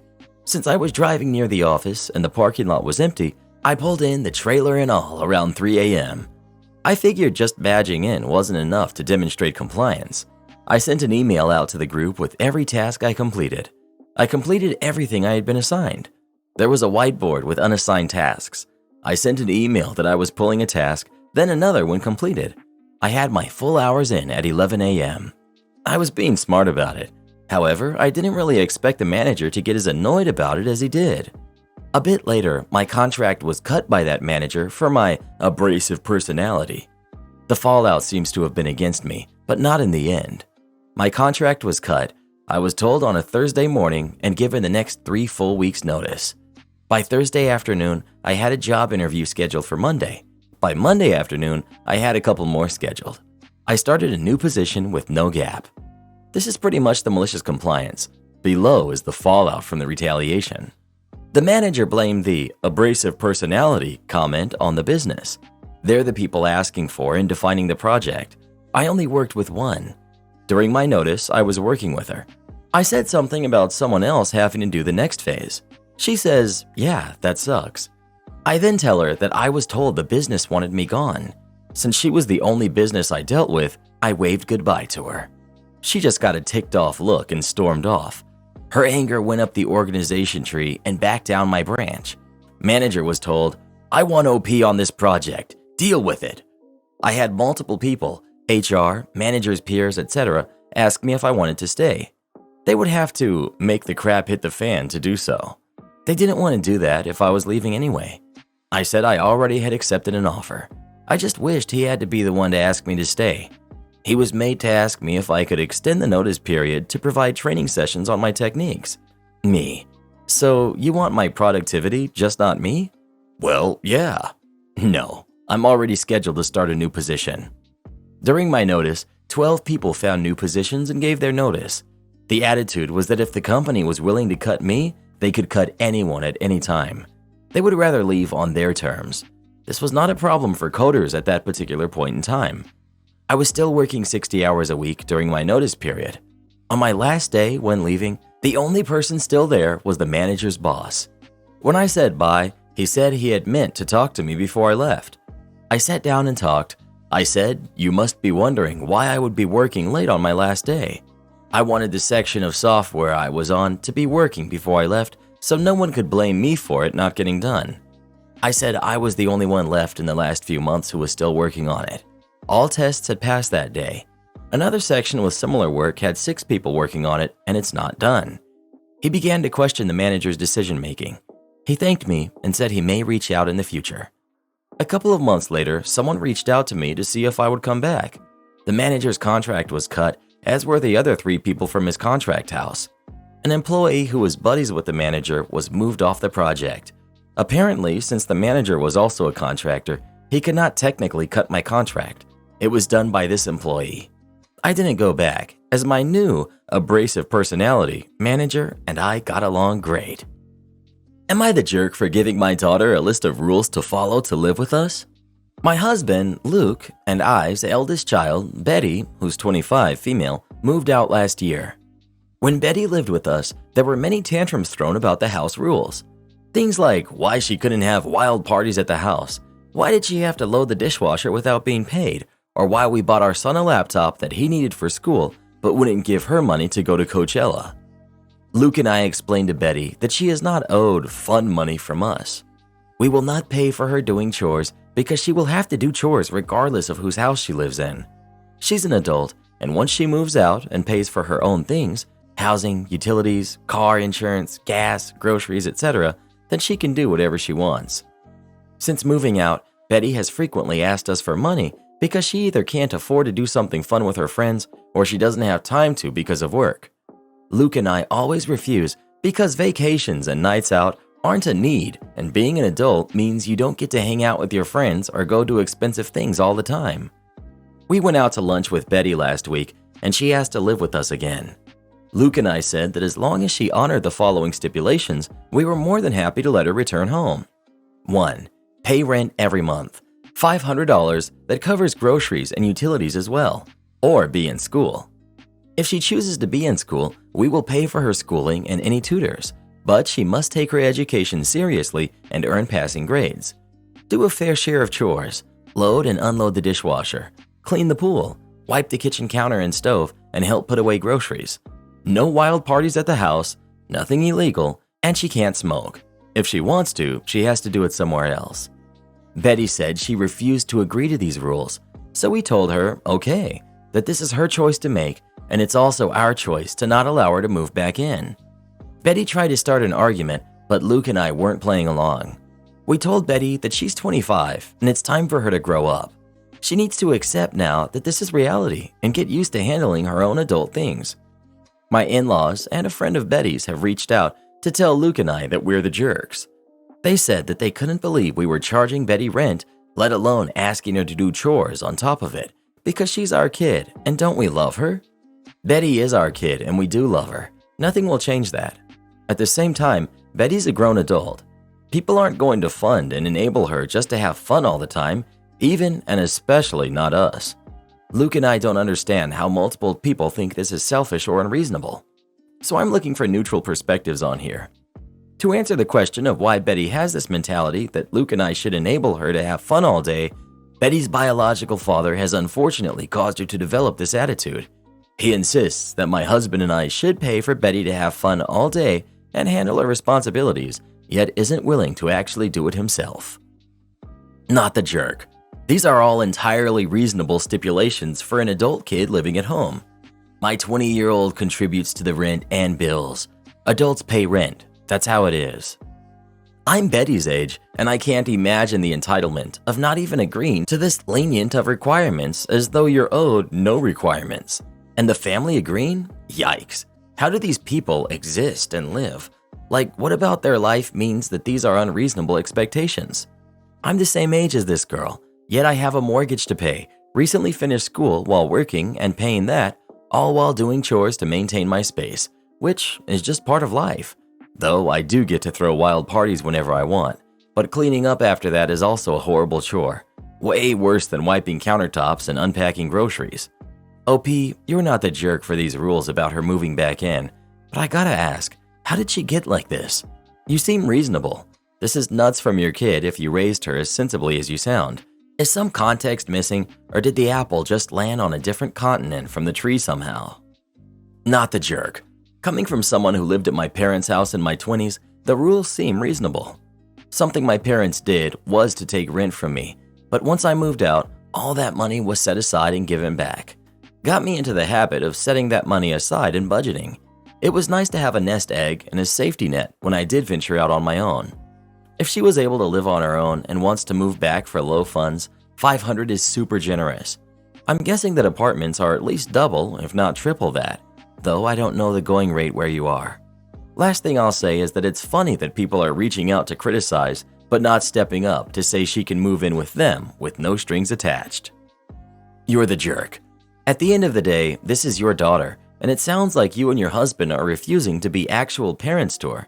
Instead of trying to be so controlling, why not be proactive and show that you understand her? She wants to go to Coachella?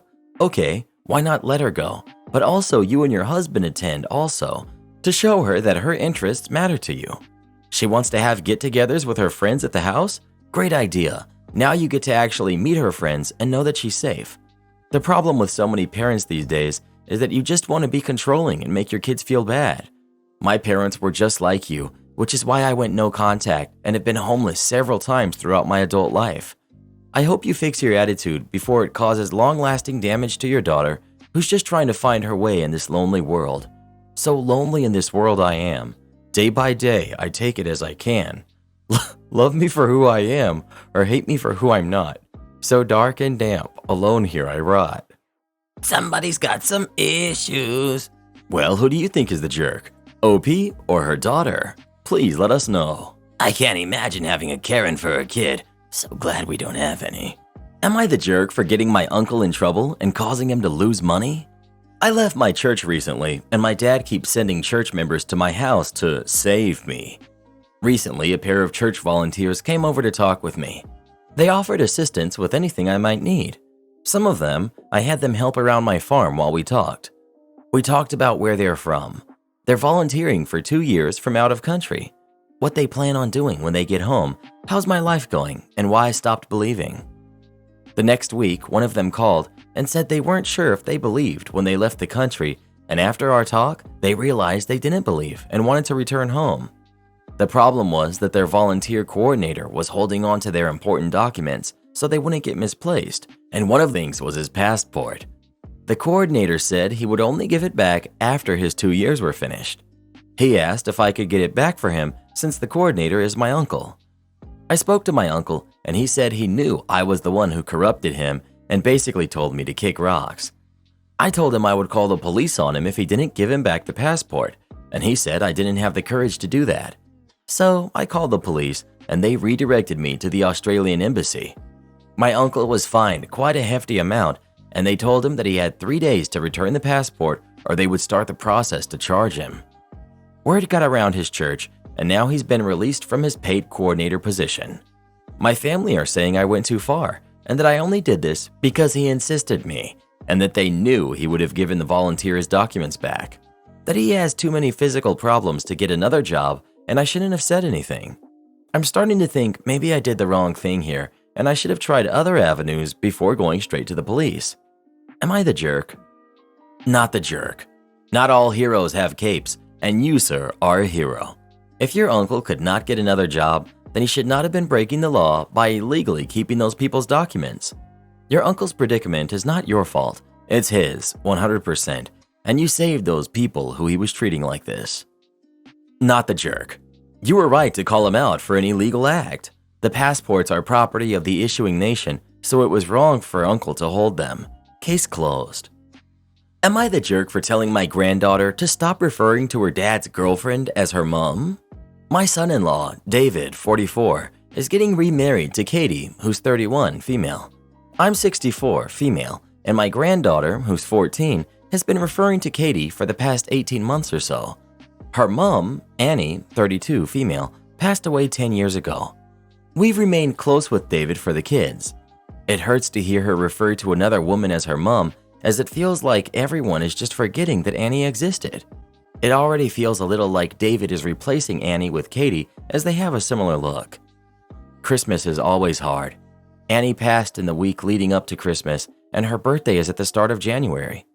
This year, we had David, Katie, my 3 grandkids, and Katie's daughter at ours for Christmas. My granddaughter was very excitedly talking about a dance competition that Katie was taking her to this new year. As she was talking, she kept referring to Katie as her mom, and I ended up excusing myself because I felt that I was getting upset as it should have been Annie doing these things with her, not Katie. Later on after dinner, my granddaughter found me upstairs looking at pictures of Annie. She asked me if everything was okay as she knew I was upset. I told her that Christmas just makes me a little sad. She replied that I should talk with Mom because Christmas also makes her upset. Katie's mom passed when she was young, on Christmas, I believe. I snapped at her and told her that Katie wasn't her mom and she should stop referring to her as such, as it's disrespectful to her actual mom, Annie. I know I crossed a line snapping at her, but Katie isn't her mom. David, Katie, and all 4 kids left not long after I snapped at her. David has since called me to say that the kids won't be coming around for their weekly dinner for a while as they need space. My granddaughter isn't talking to me at all. My husband thinks I was an idiot for snapping, as I should be happy that our grandkids have a mother figure and that Katie was willing to work at forming such close bonds with all of them. Am I the jerk? Edit. Katie has been to visit this morning after dropping off the kids at school. She apologized for David saying the kids won't be coming to dinner. It was a knee-jerk reaction to finding out I had snapped at my granddaughter. She also apologized for stepping on my toes in regards to boundaries with the kids. She explained that she was 13 when she lost her mom. Her mom had been sick for a long time before she passed, so they knew it was coming, but it still hurt. She had to grow into an adult without a mother figure, and it hurt that she didn't have anyone she could go to about things she couldn't talk to her dad about. As a result, she would latch on to her brother's girlfriends and talk to them about things, but would end up hurt when the girlfriend would eventually leave, and it was like losing her mom again. It was part of the reason for the addiction she had had. When she and David got together, she felt the need to try and be a mother figure to the kids so they could have what she didn't. She didn't want them to end up like she did. When my granddaughter first started calling her mom, Katie was resistant to it because she didn't want to replace Annie, but David made her realize that she wasn't replacing Annie, she was supporting the kids, and that's what Annie would have wanted. Katie asked if I had asked my granddaughter about the necklace she had been given for Christmas. I hadn't. Katie had bought her a locket, and inside was a picture of her as a baby with Annie, so that she could always keep Annie close to her heart, and Annie would always be with her. Katie has said that she will talk to David about the kids coming to dinner, but has said that it might be worth looking into counseling and has offered to take me to bereavement support group that she and David go to. I've said I will go with her and look into counseling as I don't want to lose my grandkids. I'm glad she came to talk to me and that I posted here. I hadn't realized how much grief was still affecting me. I'm glad David has found someone as compassionate as Katie. You're the jerk. Your husband is exactly right. You also should see a therapist about processing your grief, as it does not sound like you've really done that. I'm sorry to say this, but Annie is gone. Statements like, it should have been Annie doing things with her, not Katie, are concerning. Annie passed a long time ago. Sorry, OP, you need some serious help moving on. I'm sure everyone else wishes Annie was still around too, but she's not. She won't ever be. You need some help to move on. Go get it now before you start having to grieve the loss of your granddaughter too when she decides she can't be around her grandmother anymore. You're the jerk. Katie being her mom now doesn't erase Annie having been her mom. She's had 2 moms. That's fine.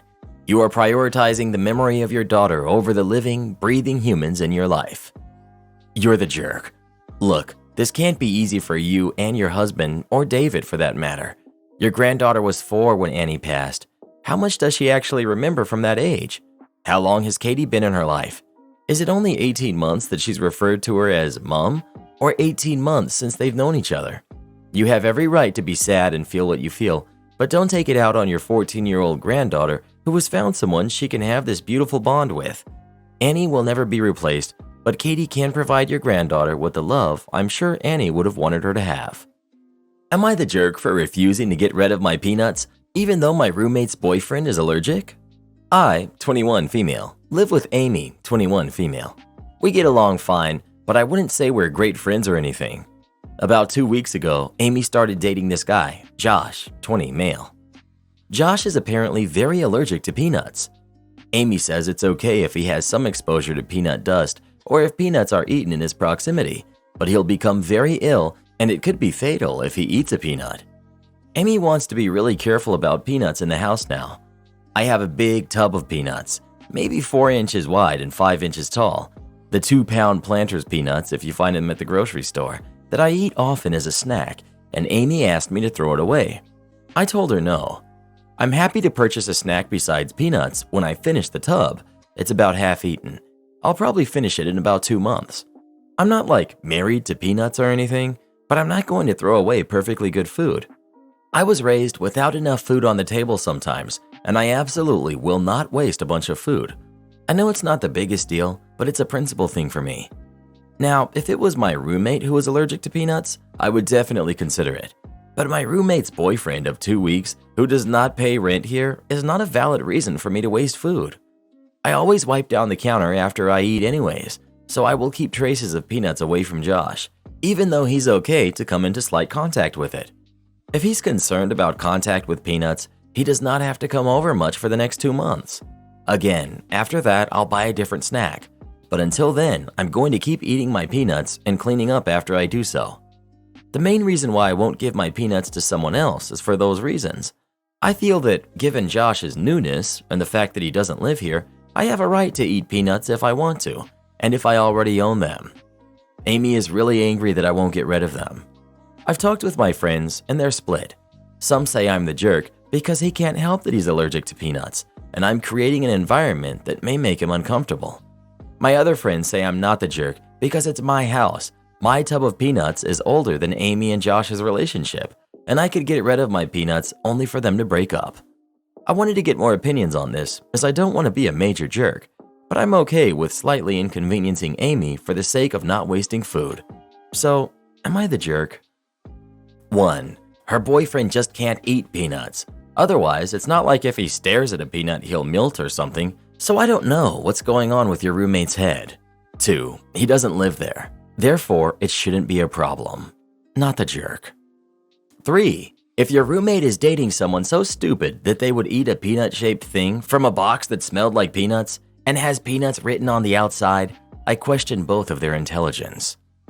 Since he's not a resident and the relationship is so fresh, I'd say not the jerk. They've even admitted it isn't a serious issue, and unless he eats them, he should be fine.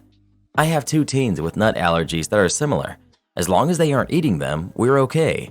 Your roommate is overreacting to this situation. Not the jerk. As you said, he doesn't live there, and it's ridiculous to waste food.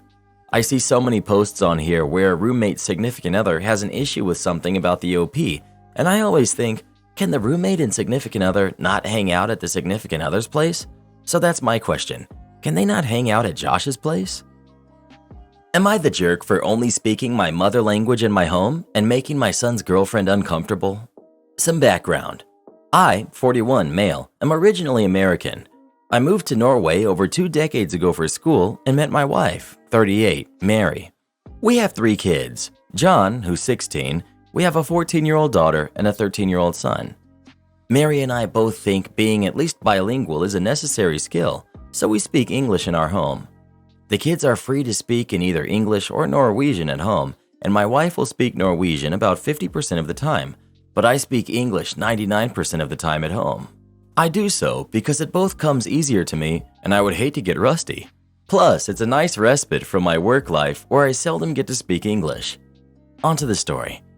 A few months ago, John started dating a girl, 16, Hannah, and he introduced her to the family in early December.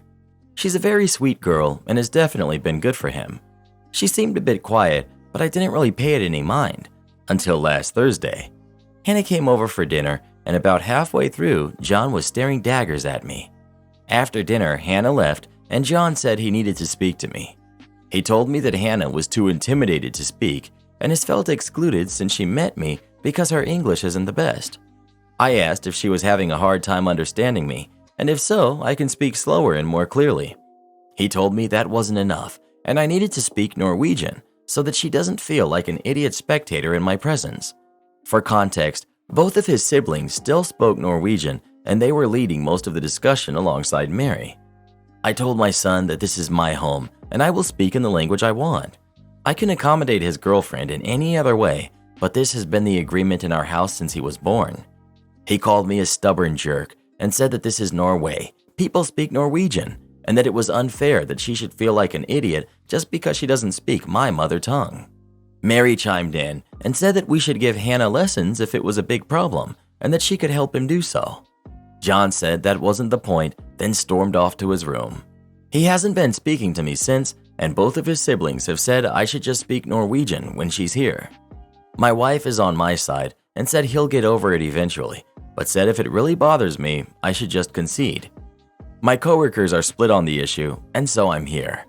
Am I the jerk? Edit. English is taught in schools here at a very young age, and from what I have heard from Hannah speaking, she's pretty good, just uncomfortable. Edit 2. I realized I said a decade instead of 2. I moved here when I was 20. Edit 3. I'm extremely surprised by the volume of comments on this post. While I think a lot of commenters here don't understand how common English is here or the general level of proficiency, especially amongst the young, making Hannah uncomfortable is not my goal, and I really do think she's very, very good for and to John. I will apologize to John in the morning and ask if him, Hannah, and I can sit down and talk about how I can make her feel more comfortable visiting our home.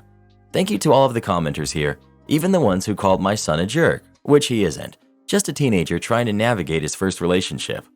I'll be going to bed now as it's late, but I'll be reading the comments in the morning in case anyone has some insight. Edit 4. Why did I wake up to so many comments filled with seething rage? The name calling is rather unnecessary. What nerve did I strike in the American psyche that so many would be so angry? I talked with my son this morning, or rather, he talked to me. He told me he was sorry, and I apologized for dismissing him completely. I'm taking him and his girlfriend out for lunch today. Soft, you're the jerk. I get where you're coming from, your home, etc., but you've said she's visited only a few times. A considerate host speaks the most common language for the guests. If you don't want to, fine, but then you'd be an inconsiderate host, and that's a synonym for a jerk. Might I recommend starting out in Norwegian, then when she's more comfortable with you and your family, offer to help her practice her English. No jerks here. I get why Hannah asked, but it's still your home, and this is what you usually do in your home. You don't speak English just to annoy or make her feel left out. You do it because it's your mother tongue and it's your home. I'm also a foreigner living in Norway, and we speak both English and Norwegian in our household. No kids yet though. But I work with kids, and I know that kids nowadays are generally very good in English, and she herself said that she has issues speaking English, then she can just reply in Norwegian. Not the jerk. My ex-mother-in-law was a native Spanish speaker and would only speak mostly Spanish with her son and his siblings when I was around. I never would have dreamt of telling her to speak English for me. I feel that would have been beyond rude. I even learned a bit of Spanish and could understand a lot of what she was saying. You don't dictate what language someone speaks. You're the jerk. You're deliberately making a guest in your home, your son's girlfriend, feel uncomfortable and excluded. If you're able to speak a language everyone in the room understands, but choose to speak a language someone is not comfortably fluent in, that's just rude. Also, you're encouraging your son to spend less time at home and telling him you don't give a hoot about his relationship or his girlfriend. My goodness, you're the jerk. Have you never had a guest before? Perhaps not. Let me explain. A guest is someone who enters your home to spend time with you. The host typically tries to make the guest feel welcome and at home. A 41-year-old refusing to speak the native language of the country in which he's residing, thereby making a 16-year-old with uncertain English language skills feel uncomfortable, is a bad host, and face it, behaving like a bully. Your comments about the importance of bilingualism are beside the point. I don't think your teenage kids are going to lose their English language skills because you speak Norwegian for a few dinners. You're such a jerk, and your attitude is off the charts. Well, what do you think? Is OP the jerk or not? Please let us know. I speak in Karenese no matter who's at our house. Wee. My husband demanded I bake him a watermelon. Huge mistake. This is a family story that my grandmother, who's now passed on, told me for all of my life. Grandmama was an epic storyteller, and this tale is a family legend. My grandfather passed before I was born, and my grandmother would tell me such amazing tales of their deep love, hardships, and life together that I felt like I really almost knew him. This story takes place in the mid-50s in rural America. For context, that was a time and place when it was common and expected that most households, the men worked and the women stayed home, kept house and raised the kids, and the man was unequivocally the head of the family. These were the values of my grandparents, and they were happy with it. By all accounts, my grandfather had an adventurous palate and loved to try new foods. There wasn't an exceptionally large variety of exotic or new foods available in rural small-town groceries or markets in that era, so mostly people made dozens of variations of all the same foods that they were familiar with or could grow in their gardens. Well, the story goes that there had been some conversations at work that day where my grandfather had been bragging about what a good wife he had and how she would always cook him anything that he asked for to eat. I can almost hear the guys going, "Oh yeah? Is that so? Well, what about?" So my grandfather, Felix, comes home and he tells my grandmother, "Gladys, I want you to bake me a watermelon." Gladys, "What?" Felix, "I've decided I want to try baked watermelon and I want you to cook it for me." Gladys, "Felix, I'm not baking a watermelon." Felix, "Well, of course you are, because I've asked you to." Gladys, "Absolutely not. That's absurd. You can't bake a watermelon. It will." Felix, "Now see here. I'm your husband, and all this arguing and carrying on is uncalled for. I've already told the guys about how you'll make me anything I ask for, and that you'll make me this, even though they think that you won't. Now, I put this roof over our heads. I'm the man of this house, and if I want you to cook me a watermelon, then that's what you'll do." Having played the dreaded man card, my grandfather had secured the argument, and I could always picture my grandmother standing there seething until suddenly going stone cold. The only sign of trouble, that little twinkle of malice in her eye. Gladys, "Fine, Felix, so be it. I will bake you a watermelon, on one condition. You'll clean up after it." My grandfather, having foolishly cut her off earlier, and believing now that he had the upper hand, saw no problem with this and easily agreed. After all, how much trouble could it be to clean up after a watermelon? As the story goes, when that watermelon exploded inside the old stove, it blew the top completely off, and it was like a red liquid sugar bomb hit the entire kitchen. My grandfather, a man of honor and true to his word, and newly repentant for his attitude and not listening to his wife, cleaned everything. The walls, ceiling, floors, the entire kitchen. My grandmother got a new stove out of the deal, as well as the delicious victory of, "I tried to tell you." And Felix got to go back to work and tell the guys that his wife had, in fact, baked him a watermelon, that it was absolutely indescribable, and how he hoped that they had wives as good as his and would soon get to try it for themselves at home. I got $500 worth of prime rib for almost free thanks to scanner law. I was visiting my local grocery store on Sunday in Michigan with the intention of buying a couple of pounds of chicken wings and 2 steaks for my wife and I. As the meat department clerk was weighing and preparing my wings, I looked at the prime rib and the very large, think 12 to 13 pounds apiece, prime rib sections were listed with the dollar amount and then each. I thought this was peculiar because that just seemed off to me. It should have said dollar amount per pound. I snapped a photo of the price tag and then I took a flyer and said, "Hey, I have a big party coming up. I need all of your prime rib." He looked at me like I was crazy and began the process of packaging up 6 of the whole prime ribs.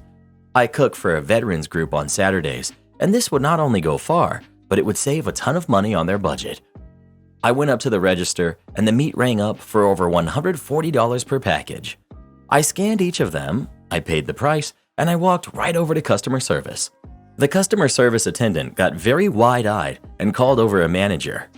I walked with the manager over to the meat area where the price was still displayed as $17.99 each, and I let him know that due to the scanner law, I just want the difference, with the $5 added to each.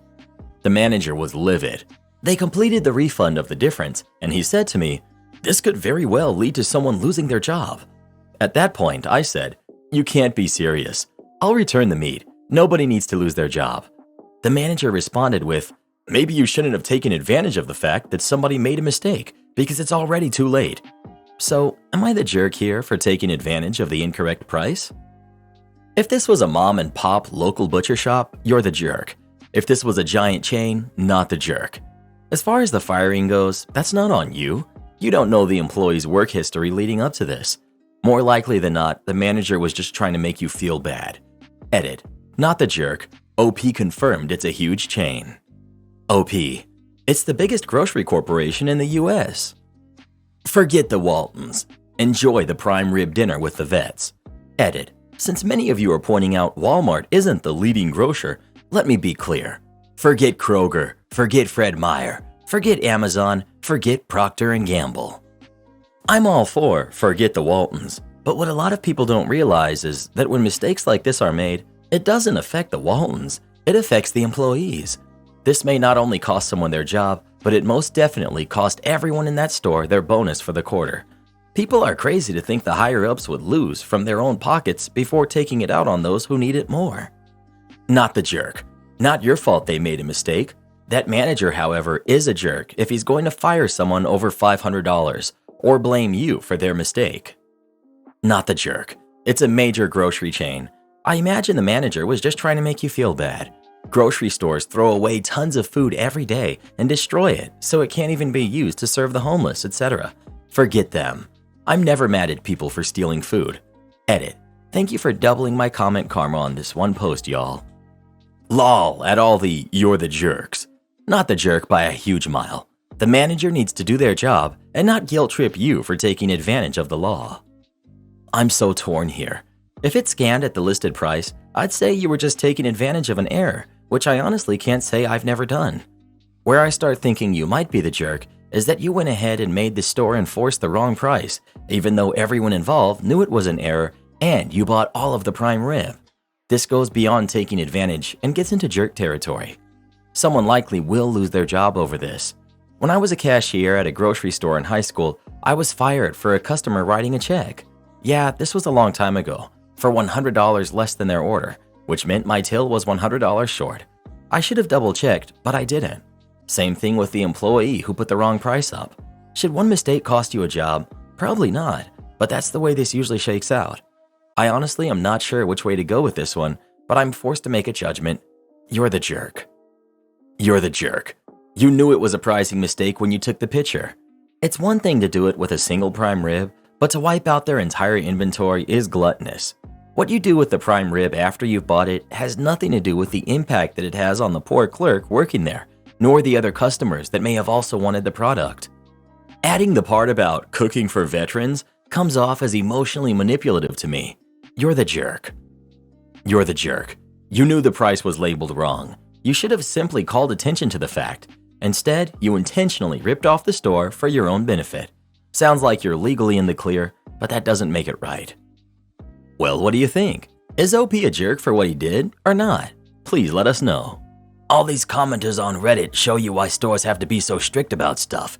If it were up to these guys, they'd just steal everything they could get their hands on. Would I be the jerk for refusing a large cash gift on behalf of my kids? My two kids are 15 and 13. My dad very unceremoniously left our family when I turned 20. He wasn't a bad guy necessarily. To him, he fulfilled his obligation to raise me to an adult and wanted to cut ties and live his own life because he became a father very young. In the 25 years since he left, he's lived his dream with lots of travel. I know it shouldn't have affected me as much as it did since I was an adult, but it devastated my mom, and he promised he'd keep in touch with all of us. He never did. Since then, I've only spoken to him 4 or 5 times, and I haven't met him. My mom has never spoken to him again. This was all on his end. We tried to no avail. When I had kids of my own, we didn't pretend I didn't have a dad or he passed or anything like that. I was always forthright and told my daughters that he decided not to be a dad anymore, and it hurt Grandma and me deeply. If my kids had any questions, I told them the truth with how it affected us, but also more menial things like how he was, who he was, and so on. My kids have a generally negative view of him, and they came to their own conclusions given all the facts with no hyperbole or sugarcoating. He emailed me to talk on the phone last week, and he told me that he's passing with stage 4 cancer. We talked a bit about him leaving, and he said that he didn't regret his decision because his life was taken from him. He said he respects that I turned into a well-adjusted adult, and he's proud that I've gotten so far, even without him, but that he doesn't love me and has no intention of seeing me before he goes. He did say, however, that he's dividing his assets between a few close friends and wanted to leave $25,000 each to both of my kids. He was a penny pincher, but still lived modestly. He only ever worked to maintain, never to grow, so I don't doubt this is a large chunk of his total assets. He said it's only right that they get this money because they're his only grandkids. I'm conflicted because accepting this money means, at least how my brain rationalizes it, that I forgive him or that it's okay or healthy to have lived how he did. I don't want my kids to get a lump sum and suddenly have a change of heart about him. I'm thinking of refusing the money on their behalf because it sets a bad example. My wife stands by my decision. But would I be the jerk to my kids for taking this choice from them? They don't know about it, and my plan is to keep them in the dark about it, possibly forever. You would be the jerk. You said it yourself. You want to preserve the kid's negative opinion of him. That's very selfish of you. You want to ensure he passes on without ever having done one single nice thing for your kids. Out of spite, you're going to punish your kids because of being mad at your father. And if your kids ever find out, you're the one they'll be mad at. Sounds like a bad idea to me. Also, taking someone's money doesn't mean forgiving them. He didn't ask for forgiveness and you're not giving it. He's just passing and he's putting his affairs in order and your kids can benefit. The kicker is OP's tentative plan to never ever tell his kids about the decision he's making on their behalf. He wants to feel completely in control of his father's forgiveness, but he's too much of a coward to let his kids decide whether to forgive him. Pretty shameless in my opinion. This is an excellent point. He's all brutal honest about someone else's actions, yet he doesn't want his kids to know what he does. Imagine these kids years from now finding out that they could have had an extra $25,000 each plus accrued interest to help them with college or trade school, and here their dad is thinking selfishly. Because they will find out. People always find out. Accept it. Consider it a bad dad tax. Tell your kids they got it because your dad had nothing better to do with the money, not because he cares. That it was a Hail Mary to try and get into heaven or something. That said, go with your conscience. If you couldn't live with yourself, then you'd be not the jerk for turning it down. Well, what do you think? Would OP be the jerk if he turned down the money for his kids or not? Please let us know. Money's money, bro. I'd claim that. Skirt. Malicious compliance cost £1 million per year. This happened around 15 years ago. I used to lead a back office process for a shared service center, which wholly owned a major European telco. The offshore unit was based in India. One of the processes that we had was SIM activation, which was a manual process. New SIM card activation used to come in an Excel sheet which the team used to activate based on certain prerequisite checks. It was a 15-member team which worked 24/7. We came up with an idea to automate, and using macros, were able to automate almost 85 to 90% of the process. My stakeholder back in the EU was happy, and we were able to redeploy 12 members to different units outside my processes. Couple of months, come our new compliance head. As a part of his induction, we showed him our process, and he was quick to point out the automation and how it was not compliant since it was not made by IT. Anyone who has worked in corporate knows IT turnaround for simple automation. He made us shut down the automation and manually restart the process, and we had to raise a request to IT to automate this. This was a Friday. During the weekend, customer service received huge escalations and complaints. It was also not a good onboarding experience. The stakeholder was not happy and raised an escalation with the Indian management team. The head of compliance blamed us for not following process. I had already briefed the stakeholder on what transpired, and he was supportive. After a week, we got the IT team coming back to us stating that the entire automation could be done in a month's time and it would cost us around £20,000 using RPA. So the original free automation would now cost an extra £20,000. The stakeholder was really not happy with the experience and vowed to move the process to third party. Eventually, within a year, my entire process moved to third party who did the automation free of cost. While people got redeployed, it still cost the offshore unit £1 million, which was the cost of my team every year. I chose to join the third party where the process moved, and while leaving, dropped an email on how the impulsiveness of the compliance head cost us our reputation and loss of business. He eventually got fired 8 months later. Edit. Thanks for the comments. To clarify some of the technical questions, the macro did not use system credentials, but just copy and pasted the data from the Excel sheet to the CRM. It did not access any database directly, nor stored any credentials within it. Also, the user system was not connected to the internet.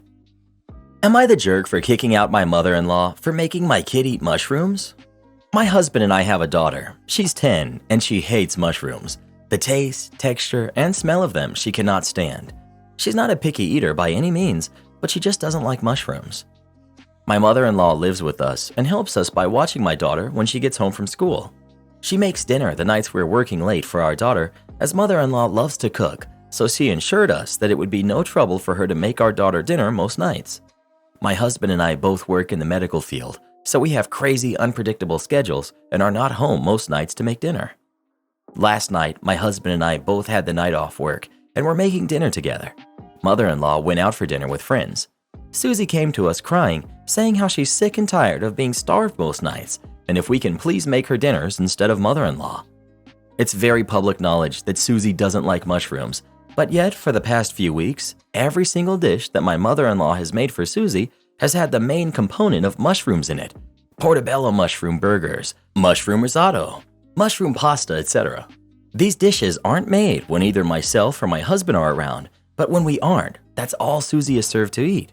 She told us that if she politely refuses to eat these dishes, my mother-in-law will tell her to suit herself, but she's not going to get any other food for the rest of the night, and that she has to outgrow this stupid mushroom hatred. Both my husband and I were extremely upset that our kid is going to bed hungry every night due to my mother-in-law only making her dinners with one ingredient she doesn't like and not allowing her to eat anything else. When mother-in-law got home, we confronted her about this. She started going off, saying that Susie needs to grow up and get over this stupid hatred of mushrooms. I told her that she's essentially not even feeding her granddaughter. She disagreed and said it's tough love. She then proceeded to call me a jerk mother for prioritizing my career over our kid and helping her get over this dislike towards the vegetable. I told her to get out of my house because she will not disrespect me like that. She ended up leaving, but she had some nasty things to say to me on the way out. My husband is 100% on my side and feels that his mother is out of line. We've been getting nonstop messages from my two sister-in-laws and my mother-in-law calling us every name in the book for kicking her out and that my daughter needs to get over herself. Am I the jerk? Your mother-in-law doesn't understand that it's perfectly okay to have different tastes than someone else. She thinks she's broadening her food choices. From what you say, her food choices are plenty broad, so this is a power move, pure and simple. She's going to make her love mushrooms or else. Bottom line, your kid, your house, your rules. Not the jerk. I disliked mushrooms my whole childhood because in kindergarten they forced me to eat this disgusting mushroom soup. My whole childhood I went to the woods with my grandma to gather some, but I didn't eat them and was never forced. Then someday, when I was around 16 or 18, I tried them again, and surprise, I suddenly started to like them. Now I love them. If I would have been forced to eat them my whole life, I would still hate them probably. Edit. I want to thank you all for answering. This proves my theory that many food aversions are built from being forced to eat the stuff when you're little. Some we manage to overcome, some we don't. Point is, don't force them to eat anything. Well, what do you think? Is mother-in-law the jerk or not? Please let us know. Now I've got a real hankering for some cream of mushroom soup or a delicious steak with caramelized onions and sauteed mushrooms on top. Oh yes. Am I the jerk for telling my mom to give my sister her daughter back? This requires some context, so I'll keep it short. I, 18 female, have a twin sister who's also 18, who's had the same boyfriend since freshman year. He's also 18. He comes from a wealthy family and had a career lined up for him the day he graduated. My sister is actually pretty responsible, so is he, which is why it was a shock to everyone when she revealed that she was pregnant. She swears that it was an accident, and I believe her. She's not the type to skip out on that kind of stuff, and nor is he. Well, for obvious reasons, she finished senior year via distance learning. The baby was born right after graduation. I should also mention they are responsible parents, even though they're young. About 2 weeks ago, her boyfriend started his new job, and they're about 4 hours away. They moved and have been done for almost 2 weeks now. They agreed to leave the baby here. I still live at home with my mom while they move everything. I FaceTime my sister every day, and she shows me her daughter's room, and it's beautiful. She tells me how much she misses her. 2 days ago, just over a week of moving, my sister told my mom she's going to come get her. My mom said no, and that she abandoned her, and that she's a gold digger. Then her boyfriend called, and my mom said the same thing. They've been going back and forth for 2 days now. My sister called me a few hours ago and said she's not playing any more games with mom, and that tomorrow she's waking up at 4 a.m. and driving down here to demand her daughter back.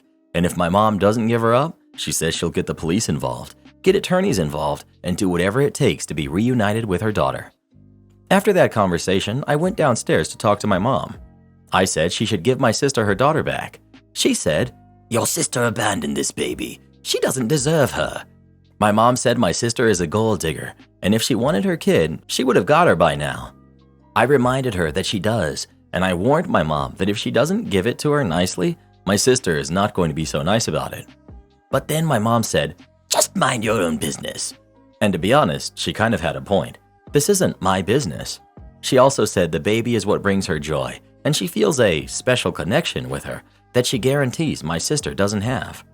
I warned her one last time, "Mom, don't do this. Sister is not messing around and this will get ugly." And that was that. I'm starting to think I was wrong to inject myself. It isn't my business, but my sister's right. She deserves her baby back, and I did witness the conversation of my mom offering to watch the baby while they moved. Am I the jerk? Update. It's 8:13 right now where I am, and my sister came and got her daughter. My mom did resist though. She said, "You're too young to be parents," and gave her the speech about their special connection, and my sister said, "I'm not leaving this house without my daughter." Sister threatened to call the police, and then mom walked outside to call her friend or something, and my sister just went upstairs into my mom's room, picked up her daughter, and ran out. She's gone now, but I'm meeting her for breakfast soon while she's in town. Mom's crying, saying, "My daughter is heartless and is too young to be a mom." That's all. I just wanted you all to know my niece is safely reunited with her mother and soon her father as well. Not the jerk, but for real, your sister needs to get her baby away from your mother immediately.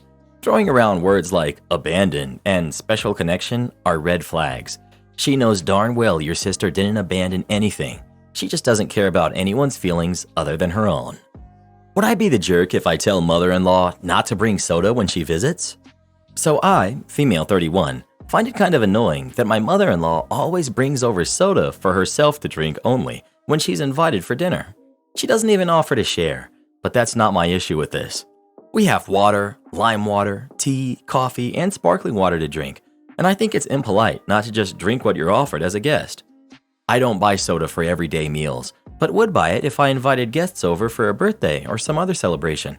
And I don't think guests should require soda for meals on a Tuesday evening. And I feel it's kind of offensive that she feels the need to bring her own soda. Would I be the jerk if I told her how I feel? When we visit mother-in-law, she never offers water with the food. Every meal is served with soda and beer, sometimes wine. I don't bring my own water, even though I would prefer water with my meal. I just drink some soda. Edit. Thank you for all the judgments. I'm the jerk and will not bring it up to her. I do, however, feel that there may be some cultural differences here. Where I'm from, soda is not a normal everyday drink. As a kid, I was allowed to drink soda maybe 6 to 7 times a year, like for Christmas and birthdays. Today, it's normally served to kids and adults who don't drink alcohol when others would get beer or wine. And I would feel the same if a guest brought beer or wine for themselves to dinner on a weekday. That's why I don't feel like serving it on a Tuesday, and I still feel like her bringing her own soda is implying that I should be serving soda, which makes me feel like a bad host. But you're all right. It does not hurt anyone that she wants to bring soda and enjoy it. Some of you seem to think that this is about health. It's not. I'm not concerned for her health. I don't want to control what she drinks, but I did want to tell her that she made me feel not good enough. But thanks to you all, I'll just swallow that feeling and avoid talking about the issue. Also, some of you asked about kids. There are no kids involved in this. You're the jerk. Who cares? I mean, really, is there so little in your life that this could be an issue? Whether a guest brings soda and drinks it? You're the jerk. Please get a grip on your main character syndrome. It's not some personal affront to you that she likes to drink soda at dinner. And honestly, since you know she likes to drink soda at dinner, and instead of just buying some for her to have when she's over there, you've decided to die on the "I won't buy soda, but also you can't bring your own" hill. So you're a double jerk. This is an issue entirely of your own creation, and it only lives inside your mind, not the real world. Please get a grip. Your mother-in-law is an adult woman who can choose what she wants to drink at any given time without your approval. You're the jerk. You don't drink soda, so she brings her own. I don't drink soda either, but I don't ban it from my house. Maybe if my kids were older and were going to want some for themselves every time. Have you ever asked for a glass of water or helped yourself to one at their house? This whole question is just weird. Sounds like you don't like your mother-in-law and you're looking for things to complain about. Am I the jerk for not allowing my husband and stepson to make everything retroactively equal? I was married to a wonderful man for 10 years. He passed in an accident when our kids were 6 and 4. When I remarried 5 years later, my new husband had an 11-year-old son. So our kids are now his son, who's 15, my sons, who are 15, 13, and our daughter, who is 3. His parents set up a trust fund for his first son and for our daughter. I asked if they were doing anything for his 2 stepkids, and he said it was unfair to ask them to set money aside for kids that just came into the family. I accepted his answer because my older kids have money from their dad's life insurance, so they have a good nest egg already. My first husband's parents are great people and have accepted my stepson and my daughter as bonus grandkids. They've made an effort to treat them well and always include them in gifts for the family and on their birthdays and Christmas. My parents have also made an effort to be nice, but they are more standoffish with my stepson. They have a cordial relationship and always send him gifts and invite him along on family events. My parents just sold their farm and are splitting the proceeds amongst all my siblings and I. All the grandkids are also getting some money. The amount that my 2 sons and my daughter are receiving is about 5 times the amount that is in the trust fund that my stepson and daughter got from my husband's parents. My husband is now saying that it isn't fair that the 3 of the kids are getting so much more. I said that it wasn't my money and that my parents could decide for themselves how it should be split up. He thinks that all the money for the kids should be pooled and split evenly. I refuse to even try and get into the legality of it. It's literally not my money. He says that I'm being a jerk for singling out my stepson, but I just keep saying that it isn't my decision. I approached my parents and they said that the most they would do is split up my daughter's money with him since they are half brother and sister. That would mean that she gets less than her brothers. I just want to leave everything alone. Am I the jerk? Not the jerk. Your husband definitely is though. So your new husband thinks your kids don't deserve his parents' money, but his kids do deserve your parents' money? Am I reading this correctly? Not the jerk. He was perfectly happy when it was his kids getting bonus money. He can suck it up now that your kids are getting the bonus money. He felt it was unfair to ask his parents to include his stepkids, but now wants your parents to include his kid? He seems to have an interesting view of what fair is.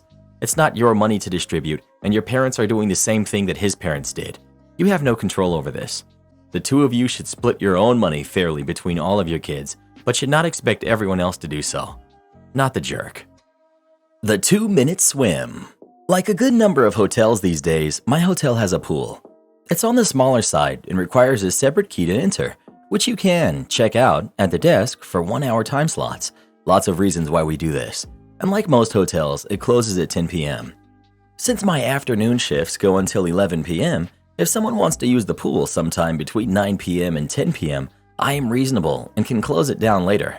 Point is, if you want to use the pool when it's nearing closing time, I don't mind keeping it open a little longer, so long as you are reasonable and pleasant. Not this person, however. This past week, during one of my shifts, it was nearing 10 p.m., so I was getting ready to close down the pool and fitness center. It wasn't exactly 10 p.m., but it was no earlier than 9:55 p.m. when I started going towards the pool to close it down.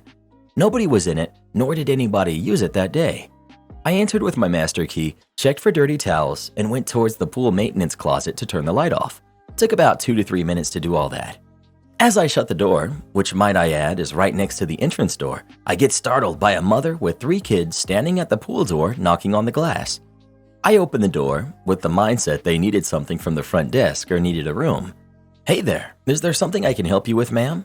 "We want to go swimming. Can you let us in?" "I'm sorry, but the pool is closed tonight. It reopens at 8:30 a.m. "Come on, why are you closing it early?"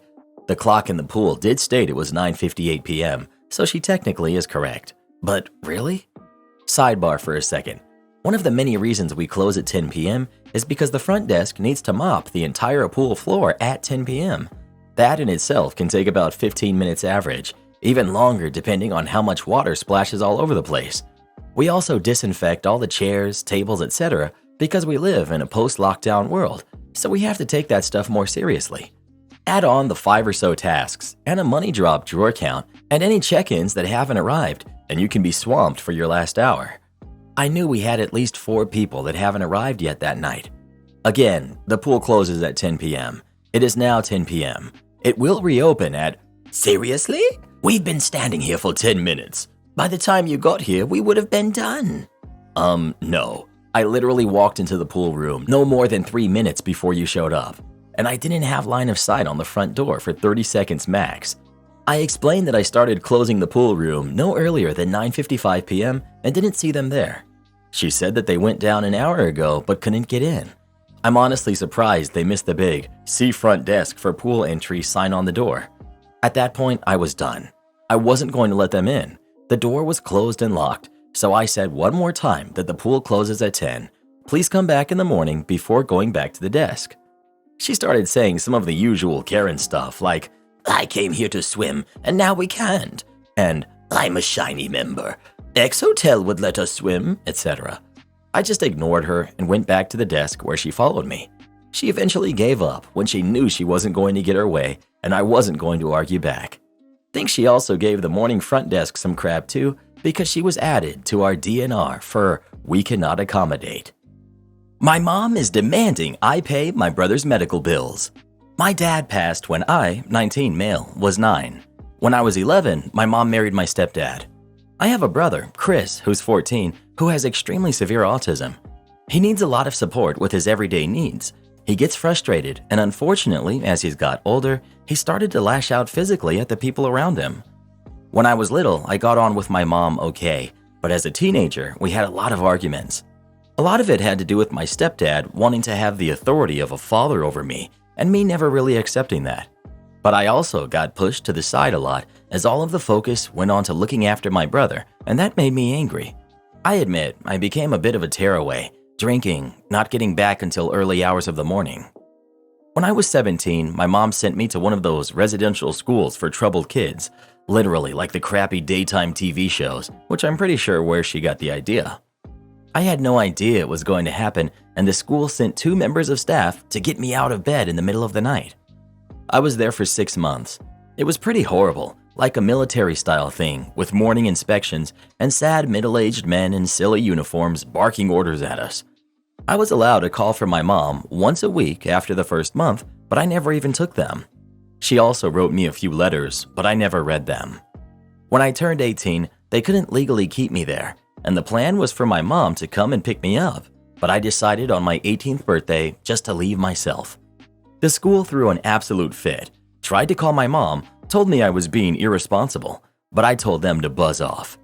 It was a bit difficult because I didn't have any money or a phone, and the school was pretty rural, but I managed to borrow a phone and call a friend who came to pick me up. I moved around between friends for a bit, but I'm pretty well set up now. I blocked my mom on everything and pretty much made sure she couldn't get in touch with me. The other thing that happened when I turned 18 was that a fund my dad had set up for me when I was born became accessible. There's now a lot of money in it. I mean, a lot. My brother has a fund too, but I don't think anyone can get into it until he's 18. Recently, my step-aunt reached out to me out of the blue to say that my mom and stepdad have really been struggling financially with Chris's care costs, especially now that he's getting older and more difficult for mom to control. And she said my mom was sorry about the way things happened between us and wanted me to come home. I said I wasn't interested in being part of the family now just because she needs my money. My aunt said that was cruel and that I had only ever made things more difficult for my mom. I feel a bit guilty about Chris, especially because we used to be close and I was good at calming him down, but I've just had it with my mom. Am I the jerk? Don't ever send money. Don't ever do it. Once you do, these types of people will never stop coming after you. Your dad wanted you to have this, a way to take care of yourself, a path to freedom. Don't bend. Your brother has his own funds. It's time to take care of yourself. And I'm so sorry your mother sent you to a place like that. She tried to dismiss you as a person and a son because it was easier for her. You deserve better. Wishing you all the best as you pursue your best life. Not the jerk. Not the jerk. You've made your line in the sand pretty clear. I noticed that your step-aunt only reached out when your parents needed money, not when there was an angry, hurting teenager bouncing from friend to friend. You were a lot more vulnerable than they are. If you give up your money to help your brother, they won't repay it, as his needs will always be greater in their eyes. Use it to get set, get qualified, get a secure life. They will get his trust in 3 years and maybe be able to make a case to obtain early due to medical needs. Best thing you can do for your brother is to be secure in the future if and when he needs support as your parents age. You're not stable in your life yet. Also, get counseling or therapy. I know a Reddit cliche, but you've endured a lot. Working it through with someone impartial might help. Am I the jerk for leaving the babies inside by themselves? I, 20, am a mother of triplets whom are only 2 months old. I never expected in my life that I'd be a mother to triplets, so when I first became pregnant, it was definitely the last thing on my mind. I'm home with my babies all day long and had to even transfer my education to online. Sometimes I just need some fresh air, especially when I can't get them to stop crying and I find myself getting super frustrated to the point of tears. It's honestly so hard, and the dad isn't here to help as he's either at school or work. My fiance, who's 24, his parents rented us a main floor apartment, so when I step outside, I'm literally just sitting on the chair right beside the door. Plus, I have a baby monitor set up in their room, and it has a camera on it. I can literally see them and hear them, so if anything happened, I'd be able to quickly get to them. Being able to step outside for a few minutes to take a breather is really important to me because I start to have mini panic attacks when I can't get them to stop crying, and I get really frustrated because I just feel super overwhelmed. Being able to go outside just gives me a chance to calm down. My fiance came home to me sitting outside while the babies were crying and freaked out on me, calling me a horrible mom and a bunch of other names that I'm not going to list here. He thinks that I was being super neglectful and putting the babies in harm's way, and even told his parents, and now everyone seems to be really against me. I grew up in the system. My fiance's family is the only family I have and I've ever known, so it breaks my heart that they're so upset with me. But I really don't think I was doing anything wrong or putting my babies in harm's way, but they seem to think otherwise. So here I am, wondering if I should apologize for my actions or if I am the jerk in this situation. I decided to show my fiance this thread. At first, he was really upset with me for sharing our personal problems with strangers on the internet, even though it's anonymous. But in the end, when he had a chance to calm down and hear me and all of you guys out, he actually apologized and promised me he'd be more involved with parenting and even is willing to take parenting classes, which I'll hold him to that. I just want to thank everyone for the support that you've all given me. It's brought tears to my eyes seeing how supportive you all were to a stranger on the internet. I don't think I ever received this much support before. Not the jerk. When I had my baby, one of the things the nurses told me repeatedly while in the hospital and during the home visits is that if she's crying and I know she's been fed, she has a clean nappy on and she isn't sick and I'm getting stressed out, it's okay to go outside for a few minutes to just collect myself. This advice was so important. It allowed me to do what I needed to do without feeling guilty. And those few minutes really do help in those times when they won't settle down. And I had one, let alone if I had three. Not the jerk. When the caregiver is overwhelmed, you need to step away for a few minutes to collect yourself and breathe. Center yourself, calm down, do what you need to do. You'd only be a jerk if you left them alone for long stretches of time, but it sounds like you only do it for short periods of time and you monitor them when you're doing so. Nothing wrong with that. What does your fiance do to help with the babies? The whole purpose of the baby monitor is so that you can leave the babies in a room on their own. Being just outside the apartment door is no big deal, says a grandmother. It sounds like you're overwhelmed. You need some help with the babies from time to time. Either the father needs to be home more or his family should help out. One baby is a lot. 3 have you completely outnumbered. Not the jerk. Parents tried to reconnect. I pretended not to recognize them. I was raised mostly by my uncle and aunt.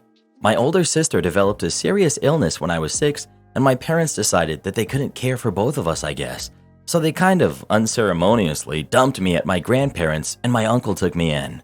Like, didn't even explain to me what was going on. Just, you're going to go visit Gran for a while, and never picked me back up.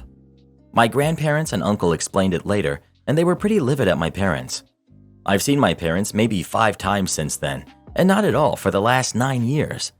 I decided to stop having contact with them when I was 12, and since I was the only one reaching out, all communication broke down. It turned out okay. I love my aunt and uncle, and it turns out they can't have kids, so they've always said I'm their miracle kid. I was just misrouted by the stork at first. I was formally adopted by them when I turned 18. I wish it had been earlier, but there were some red tape things that would have made that really expensive and difficult. I'm 21 now. My sister passed between Thanksgiving and Christmas, and I made a trip back from school for the funeral. But I stayed in the back and left before my biological parents could talk to me. They called my uncle to try to talk to me, but I said I didn't want to, so he told them that I wasn't available at the moment. They finally caught up to me over Christmas when I went to midnight mass with my gran and approached me and tried to give me a hug. I did recognize them, but I pretended not to and just backed off and said, "Sorry, do I know you?" They said, "We're your parents." And I said, "My parents are at home," and went and sat down with my gran. They sat behind us and I could just feel the stare. And on the way out, they were like, "You really don't recognize us?" And I said, "Oh, are you my dad's brother? I think I remember you from when I was little." My gran thinks they deserved it by trying to come back to me like nothing had happened, but they wrote me a long letter about how hurt they are and how I should understand that they were trying to do the right thing and how they'll always be my parents and I can't change that. Other family members think I was too harsh as they're grieving, but I don't think they should get a pass just because they remembered me now that my sister is gone. Not the jerk. This was very petty, so much deserved, and I'm applauding you all the way for it. I'm glad that you ended up with parents who love and cherish you. Also, you were adopted, so they aren't your parents. Notice how in their letter they only focused on themselves, how hurt they were. Then they had the audacity to tell you how you should feel. These people are garbage and deserve to know and be told repeatedly that they're garbage. Not the jerk. Rinse and repeat. Am I the jerk for being brutally honest with my friend before her wedding? My best friend for the last 10 years is getting married in a few weeks. This past weekend was her bachelorette party. She got quite wasted, but I don't drink a lot, so I played it safer and stayed pretty coherent. At one point, she was in the bathroom throwing up and crying and looking through pictures of her ex on Instagram. All the other girls were comforting her and talking about what a jerk he is, etc. The next maybe hour turned into fixation on her ex, how they should have been the ones married, etc. Her ex recently had a baby with his new wife, so I understand it may have opened old wounds, but they split up 5 years ago. I'm also one of the few people who actually know why they split up, and all I can say is it was definitely her fault. After the hour, I tried to get us all out of the bathroom and continue the night. The next morning, things seemed fine, but then my friend was going through her phone and saw she had called her ex 10 plus times. She freaked out, but the calls were all so short, we assumed he didn't pick up. I told her she needed to delete his number from her phone and move on because it wasn't fair to the guy she's marrying if she continues to be hung up on her ex. Everyone got really upset with me for being insensitive, and I was made to feel like it was my fault for letting her call him. Eventually, my friend asked me to go home early. I learned from one of the other bridesmaids that they spent the rest of the morning bashing me in addition to the ex. I was told part of a bachelorette party is getting closure with old relationships, and my judgmental attitude ruined it for the bride-to-be. I talked to my sister about it, and she said while my friend was being ridiculous, that it's my job to put aside my feelings for the bride as maid of honor. We are all in our 30s though, and this seems very odd to me. Am I the jerk? Update. Wow, so many comments. Thank you for all of your judgments. I just want to put this here as a lot of people keep saying I should tell her fiance. In any normal situation, I would agree, but in this case, she's been asked in the past to choose between him and her ex. She chose her ex. She made it clear to her now fiance she would rather be with her ex. But her ex said he didn't want her and left, so she stayed with her now fiance. He knows on some level. Telling him wouldn't be a big revelation and likely wouldn't make him end the wedding. It would just make him sad and rub his nose in something that he is aware of. Not the jerk. I'll never understand these friend groups that never tell each other the real truth. She doesn't sound like much of a friend, to be honest. Plus, I thought the point of a bachelorette party was one last night out as an unmarried woman, not spending the night wishing I was marrying my ex. The fact is, I feel bad for the groom because he's obviously second choice and he'll probably end up getting treated like crap. Clearly not the jerk here. You did nothing wrong in telling your friend to respect their partner and delete their ex's number. The group sounds problematic, and I hope you don't hold yourself in bad esteem because of their behavior. Not the jerk. What? It's your fault that she's hung up on her ex? That I'm assuming she cheated on and drunkenly dialed him 10 times after crying on the floor for hours? You're right, she should delete his number and be fair to the guy she's marrying. And how in the world is it your fault? Could you have taken her phone? Imagine that scene. Did you dial him? No. She's a victim. She will always be a victim. Nothing will ever be her fault. Well, who do you think is the jerk? OP or the bride? Please let us know. Never marry someone if you know that you're their second choice and they'd rather be with someone else than you. This dude is totally just setting himself up for failure. How long do you think it'll be before she cheats on him, if she isn't already? Have a party on my birthday? Then we will drink all your beer. This happened in the late 80s when I was in college. I went to UConn, University of Connecticut. In my sophomore year, I was assigned to a room in a quad. During the 80s, the school ran out of dorm rooms, so they converted study rooms into dorms. These were deemed quads, so 4 students roomed there. My 3 roommates were seniors, all graduating. Since I was the owner of the room, UConn had an elaborate system to assign rooms.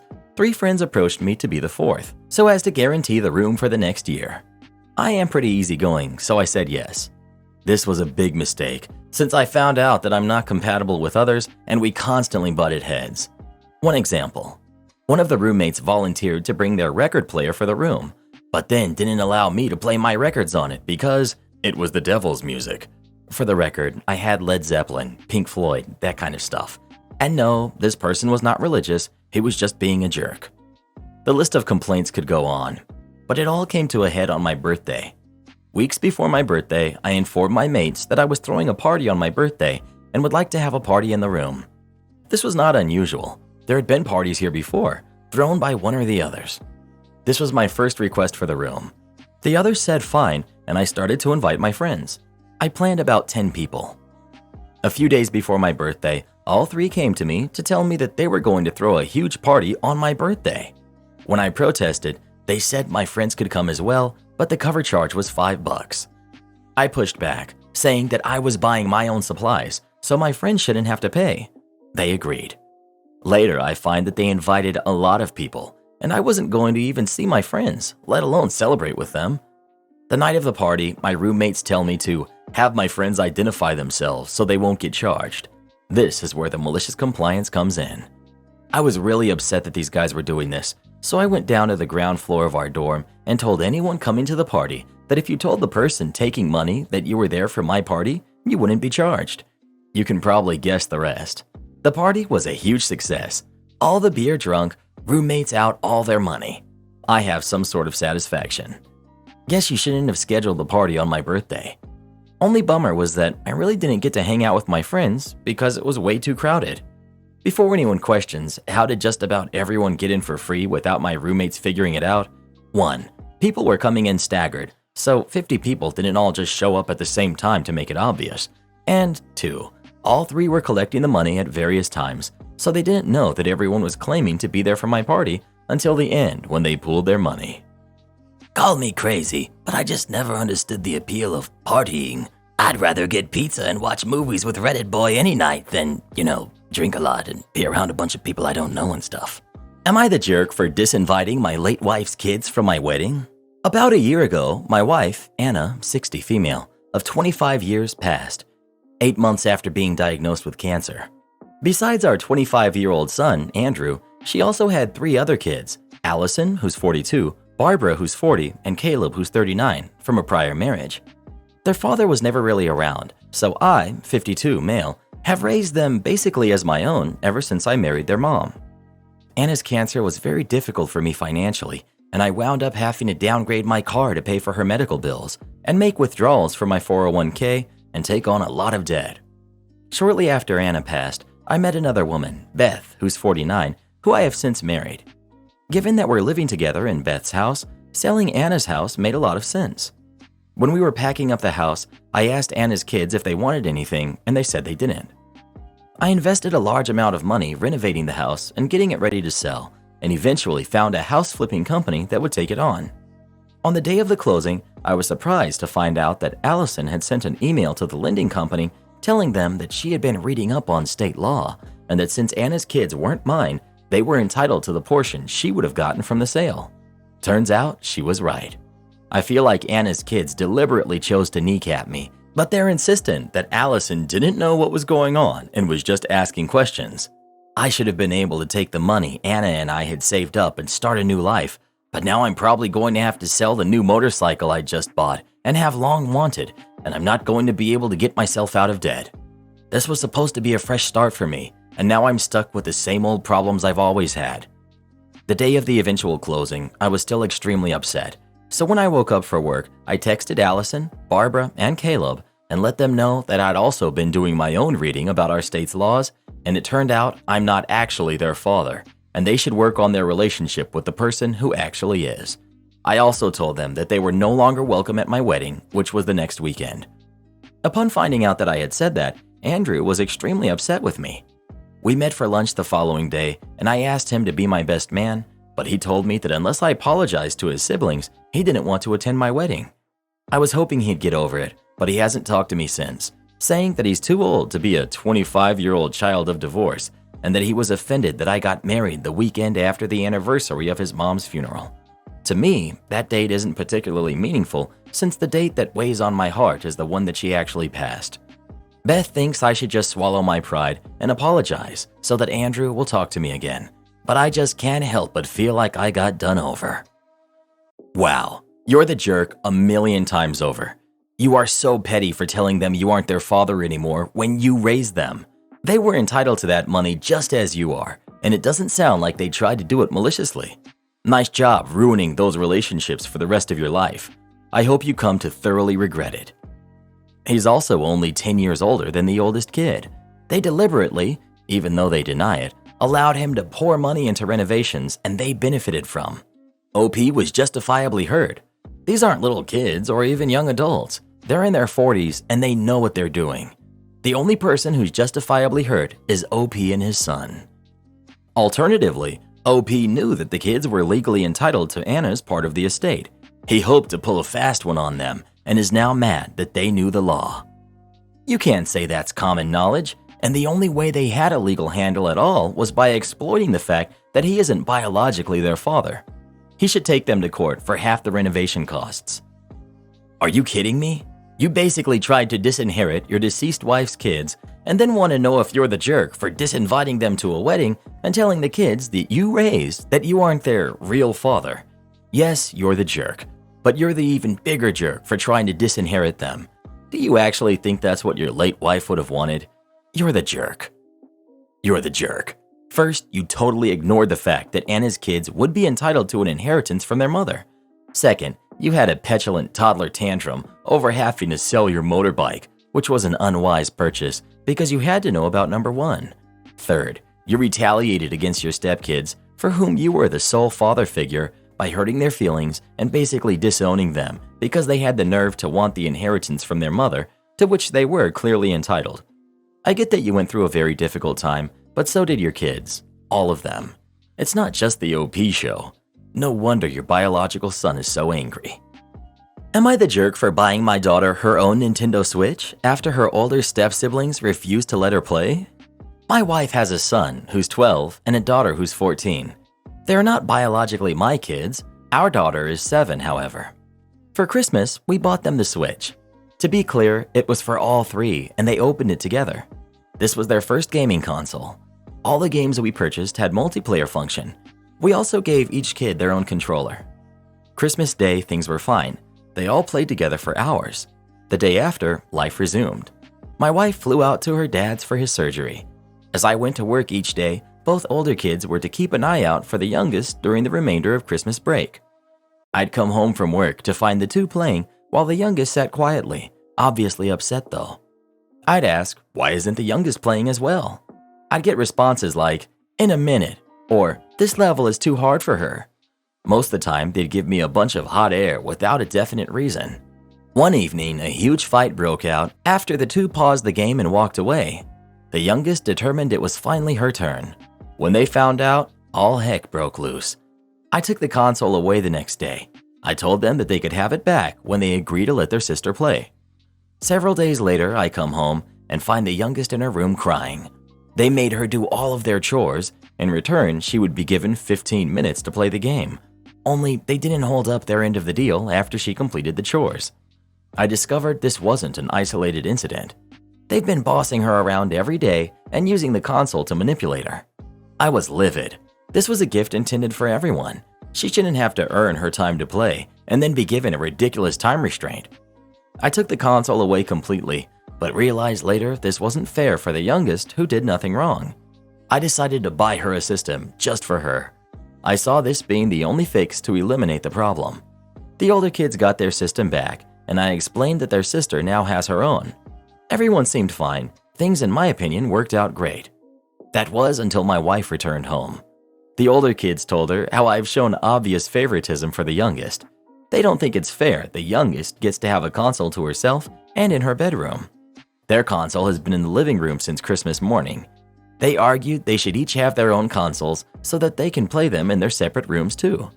To be clear, the youngest needs her system in her room, or it would defeat the purpose of buying another one since the other kids use the living room TV.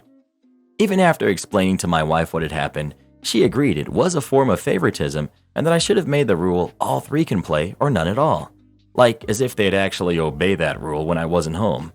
Currently, they're barely speaking to me and said to fix things I should buy a third console. I'm kicking myself for buying the first one. ETA. I'm not sure why so many are baffled over the fact that the older kids were asked to keep an eye out for the youngest. That simply meant, as they know, call if there's a problem and I'll be right there. They were not expected or asked to do a single thing for their sibling other than picking up the phone and calling me. Not the jerk. Your stepkids are bullying your daughter. You took action to rectify that and did so in a very fair way. They wanted that console for themselves. Well, they got it. And now their younger sister has her own console. As for your wife, she's turning a blind eye to her kids' bullying behavior, and her kids clearly have her numbered. They are manipulating her with their ridiculous claims of favoritism. If anyone is showing favoritism, it's her when she chooses to excuse their bad behavior towards your daughter. The idea that you should have to reward your stepkids for their bullying by buying yet another console is absolutely ridiculous. Tell her to buy it herself if she really thinks they deserve to be rewarded for their bad behavior. I applaud you for standing up for your kid and not allowing her to be bullied. I recommend family counseling because it sounds like this issue goes deeper than a console. Your wife does not want to see or admit to her kid's behavior. Not the jerk, but you need a better childcare situation.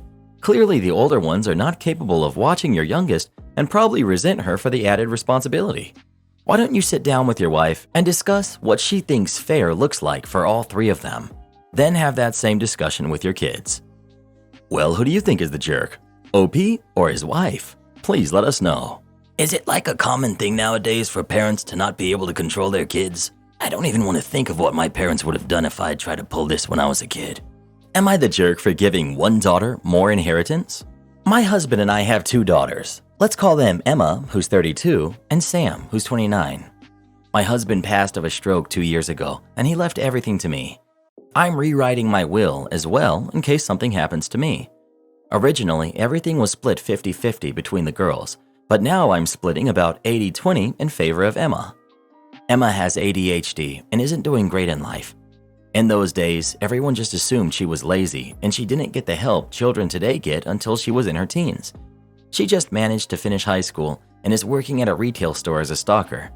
It's backbreaking and she doesn't have much in the way of savings or anything. Her car was her father's when he passed. Sam is working in tech as a project manager and her husband is a doctor. They live in a $1 million house and have 2 kids. I'm not worried about Sam. She's always been very capable and excelled at everything. She was always the overachiever, and I don't think she needs help financially. Her and her husband probably take home $500,000 a year after taxes. I want Emma to inherit the house and car when I pass. I think it will be good for her because she can live in it or sell it and buy another one. Sam will be fine, and her husband have several houses and a summer home. But Sam is angry with me because I've made it clear that Emma gets most of our belongings. The bank savings and stocks will go to Sam, but if I live to my 80s, she won't have too much, probably 20 to 30% of what the house is worth. But I think it's fair because she's doing much better. Sam called me to yell at me, saying I'm favoring Emma. I reminded her of how much worse off Emma is than her, but she said they were both my daughters and they should both get 50-50 or it's favoritism. She reminded me that growing up, we always spent more on Emma than her, but that's because she was at the top of her class while Emma was failing. I put Emma in extra tutoring because she needed it more. She said I should will half of the inheritance to her kids for college funds, but I reminded her she makes more and can save for them. I told her it's not about me favoring Emma over her, but Emma is worse off, and she will be fine, which has resulted in her hanging up and refusing to come over for Christmas. It's your estate to do with what you want, but don't assume that just because 2 adult daughters are at one place in life now, they won't be in different positions later. Also, will one daughter be an executor, have power of attorney, be involved in future elder care? If so, does your split of assets align with which daughter you'd want in those roles? Oh yeah, forget about power of attorney. Bet she wants Sam to look after her medical and financial future because Sam is better with money, but she has shown favoritism to Emma. She might regret that when Sam pops her in the cheapest care home in Alaska to keep her 20% bigger. Well, what do you think? Should OP split it 50-50 or not? Please let us know. I mean, 80-20 makes sense to me, but you know how these Reddit people are. Favoritism this, favoritism that. Customer completely ignored my existence and made my job more difficult. This happened the day after New Year's. For some unknown reason, we got slammed, pretty much equivalent to before Thanksgiving. Endless lines, customers needing help on the floor constantly, etc. I was cashiering, which I hate doing as it is, but this rush was just stressing me out. 1 hour felt like 5. I couldn't even take a drink of water. I'm not one of those people that gets ticked off if someone is on their phone or not being chatty. I don't care. All I ask is that if you're checking out, then be checking out. Don't have me start and then realize you have other shopping to do and be gone forever. And don't be so wrapped up in your phone call that you're not paying attention and I have to interrupt you. So I had a customer. She ran into someone she knew the next line over. I could hear them talking when I was ringing the customer ahead of her. I finally get to her. She doesn't move. She's so wrapped up in her conversation, she doesn't even acknowledge it's her turn. Other customers are looking back and forth at them. It wasn't like I could just take the customer behind her because our lanes are narrow. So I walk out and grab her cart. We unload the carts. A minute or two later, she takes the 2 steps forward. I say hello to be polite. Her and her friend are still lost in conversation. She either didn't want to hear me or ignore me. Whatever. Other people are still looking back and forth between them with a look of, seriously? Now, while I was emptying her cart, I noticed she had reusable bags. I already started bagging her stuff in paper and thought, well, it wasn't important enough for her to pause her conversation for 2 seconds and tell me. Too bad, she gets our bags now. I finally finish and tell her her total. She looks at me confused and says, "What?" So I repeat it. She puts her card in and returns to talking. She's so oblivious that she doesn't hear the card reader going off telling her to remove her card. I tell her and she says, "Oh." Finally, put her bagged groceries in her cart and give her her receipt and assume she'll move. Nope, she stands there and keeps talking to her friend, getting in other customers' way. Then her friend finishes and they stand in the walkway talking, getting in everyone's way. Someone later told me that 2 people were blocking the door. I assumed it was her. Usually stuff like this doesn't get to me, but it's like, how self-absorbed can you be? It's annoying when people block aisles because they're talking. This was like a whole new level. My girlfriend refuses to go after her baby daddy for child support because they're friends. I met my girlfriend on Tinder and we were not exclusive to begin with. We get along great and I thought we had a future. She got pregnant and we were kind of excited to start a family. When the baby was born, it was very obviously not mine. I did not sign the birth certificate. I also did not break up with her, but I also told her that I would not be making myself financially responsible for the baby. We had planned for her to take a year off of work to be with the baby. She had already taken her maternity leave. I said she needed to go after the father for child support. She didn't want to because they were friends. I said I understood, but then she had to take full financial responsibility for the kid. I would help her with all of the child rearing, like changing diapers and feedings and the like, but not for paying for any of it. She agreed. She ran through her savings in about 6 months. She talked to me about helping with the baby formula and stuff, and I said no, that wasn't our agreement. She called him and asked for money, and he gave her a few $1,000s to pay for baby stuff, but told her not to contact him again. That is when she understood their friendship. So she went after him for child support.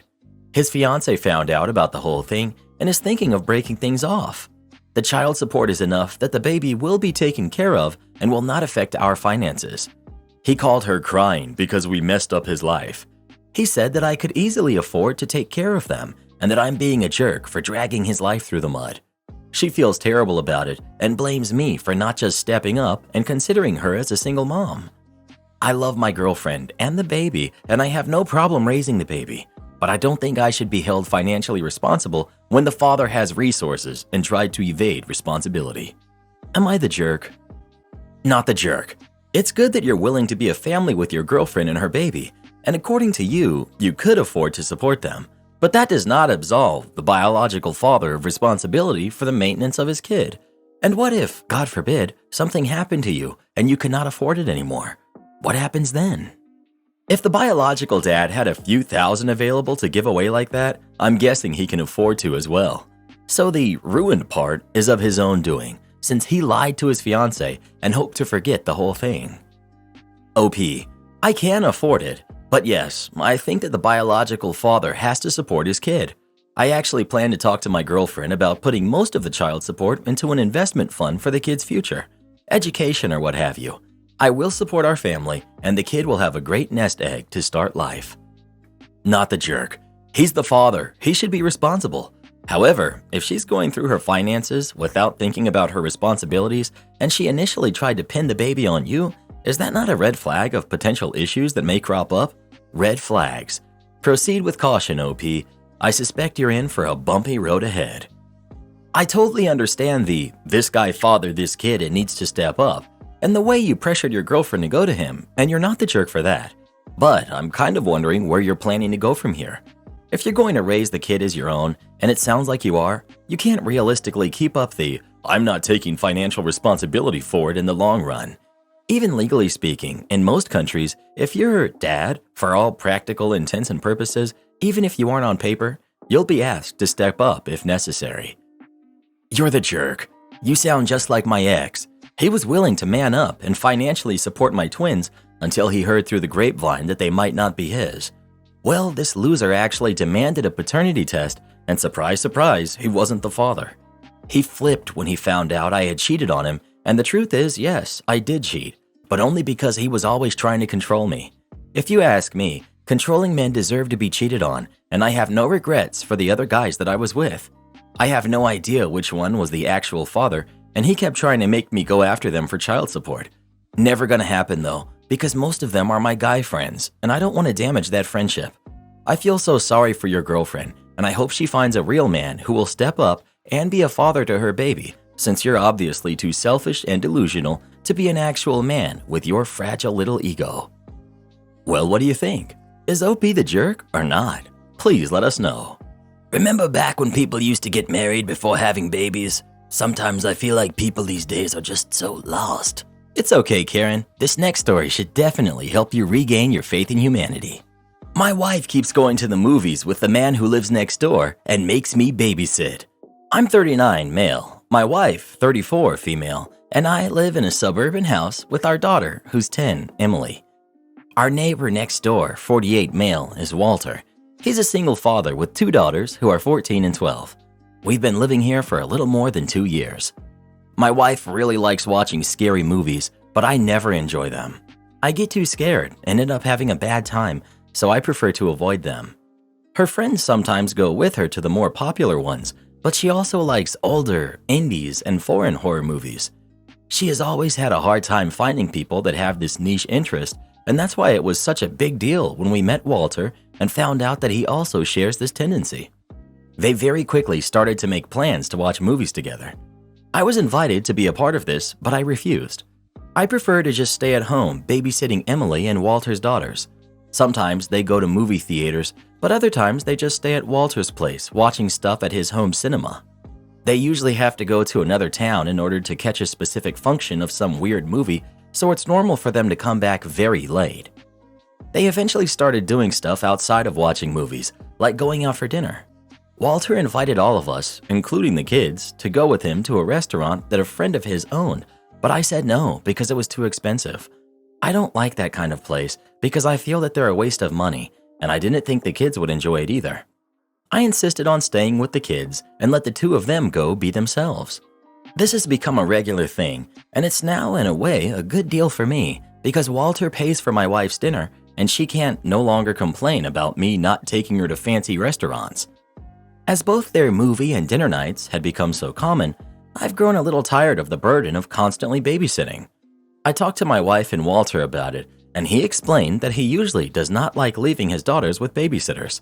He says he's really comfortable knowing that they're being watched by an experienced father like me instead of some teenager.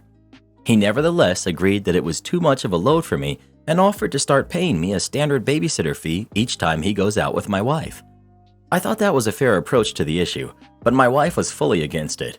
She says I should not be paid for babysitting my own daughter, nor the daughters of a close friend and our family like Walter. We've been arguing about this, but she insists on this notion and it's not open to change. She even gets mad every time I talk to her about it. Walter promised me that he will convince her, but he does not seem to have been able to do so either. Am I the jerk? You're the jerk for several reasons, two of which are calling taking care of your own kid babysitting and not really caring about your marriage. Don't be surprised if your wife ends up leaving you for Walter if they're not already having an affair. I'm sorry, OP, but it looks like your wife has a new husband, and somehow you're the babysitter. I kept reading this thinking this must be a joke. You're the jerk for asking for babysitting money, but this whole situation is so bizarre. I think you need to figure out if you want to be married and if she does, because right now it doesn't seem like you are.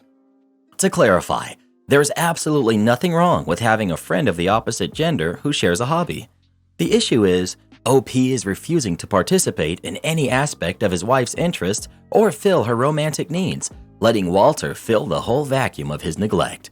Won't compromise and join them on any of the movies, even infrequently. Won't take his wife to a nice dinner because he thinks treating his wife to something nice occasionally is a waste of money. Insists on staying home when invited to join in non-scary movie activities, then whines about babysitting. Doesn't suggest any alternative group activities that they all might enjoy. So, judging by the content of this post, he's just encouraging his wife to go to Walter for all of her emotional and social needs. No way that could ever backfire. Your wife is dating your neighbor, and you think he should pay you? Oh man, you're the jerk. Walter and your wife might have a common interest, but they've tried to involve you in things outside of that, like going out to eat, and you refused. And now you're complaining about sitting at home and moping and babysitting, which you chose to do?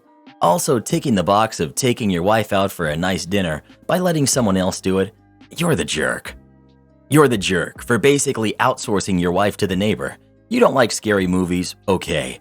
But to then say that it's great that another man is taking your wife to what is basically dates so you don't have to? The answer is to try to engage in your wife's interests and find stuff you two can do together, not to start taking the salary to watch the kids. You're the jerk. It's not babysitting, it's being a parent. Also, are you aware you're pushing your wife into the arms of another man? You're the jerk, and you're basically asking your wife's boyfriend to pay you so he can date her. Well, who do you think is the jerk? OP or his wife? Please let us know. What would you do if I wanted to go to the movies with another man, Reddit boy? Enjoy the peace and quiet while you're gone? How dare you! Am I the jerk for selling my house and not renewing the lease of a family with a sick kid? I, 47 male, inherited a property from my father 11 years ago. For the past 5 years, I've been renting the house to a nice family with a kid who's 5. They've been great tenants and there haven't been any issues. A month ago, I was approached by a realtor about selling my property. He had a buyer who was interested and was ready to offer $60,000 over market price because of the location. This was an opportunity I couldn't pass up. My tenants have a lease through mid-March. I've always renewed every year around this time. I contacted the husband, Michael, and let him know that I would not be renewing this time. To say that he was upset was an understatement. It turns out that he and his wife are currently in hospice with their son who has a terminal heart condition. The doctors have given him a month or 2 to live. I knew that he was sick, but I never knew it was so serious. Michael told me that there's no way right now that they can pack up the house and find a new rental in time. The hospice where they are currently in residence is over 3 hours away, and he thinks it's terribly unfair that I expect him to sacrifice any of the time he has left with their son in order to move. He called me a heartless sociopath. I suggested that they have a family member take care of their packing and find a new place, but the only family they have around is the wife's elderly father. I'm not sure that I believe this because they're too young to only have one parent between them, and I'm sure there are siblings somewhere. I then suggested they hire a moving company to handle the packing and try to find a rental online, or possibly an Airbnb for a while. He claims he can't afford a moving company because of his son's medical expenses. I feel bad about the situation and realize I'm making things harder for them, but it's not my responsibility to take care of them. I've given them the legally required notice. My wife thinks that because of the money I'll be making, that I should offer to pay for a moving company and an Airbnb after they leave the hospice. I don't want to do this because it would cost me a big chunk of the profit from selling the house, And again, their situation is not my responsibility. This is the risk people take when they rent. My wife is now giving me the cold shoulder. So, am I the jerk for selling my house and not renewing the lease of their family? Edit. The purchase agreement has been signed. I'm not selling to a developer, but to a family that needs to move to the area for their son's schooling. I'll call the buyer and explain the situation, and then, if they choose, they can contact the tenants and make arrangements. It's a tough call. In terms of business, I get it. Greed is a thing. But you can't blame your wife for seeing you differently. You just showed her your true character. Going with my heart, you're the jerk. I'm with you here. It seems evident that as soon as money is in OP's hands, everything else falls by the wayside, including a family going through a hard time. A family that, as OP said, have been really good tenants. I don't think an Airbnb and a moving truck will dent OP's wallet that hard. There's being frugal, then there's being greedy. I've got a few properties, and from a business perspective, you learn that looking after a good tenant is long-term financially the best strategy. If the buyer is so keen, explain the situation and just ask him or her to wait a few months for the sale. I'm guessing if the kid sadly does end up passing, the parents will want to move out anyways. I vote you're the jerk. You're the jerk. You aren't making things harder for them. You're potentially making them miss time with their kid who won't be here for much longer. You are well within your right to do so and probably won't give it another thought once the money hits your bank account. It sounds like your wife is a different kind of person, and good for her. Also, people aren't taking a risk by renting. They probably just haven't inherited homes from their rich daddies. Your humanity only costs $60,000. Good to know. You're the jerk. You could have told them your intent before selling, but instead you let greed lead you. Great, you made $60,000 at the expense of another family.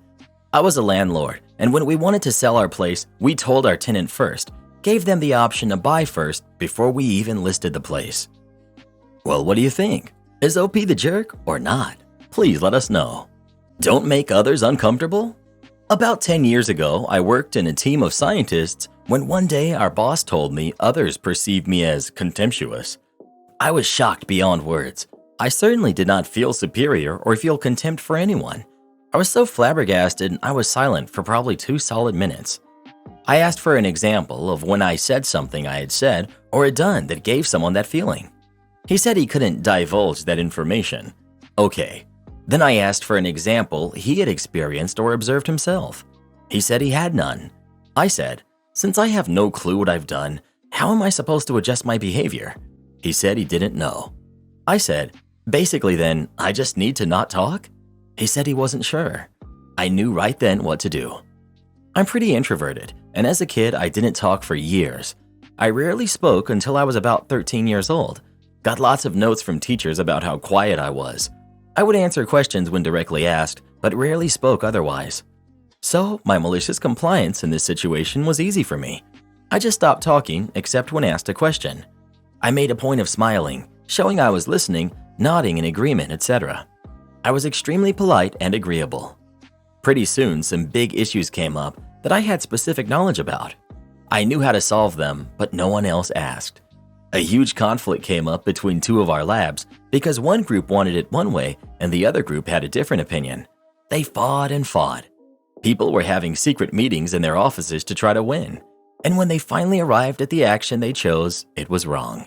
In fact, both groups were wrong, and the whole experiment failed.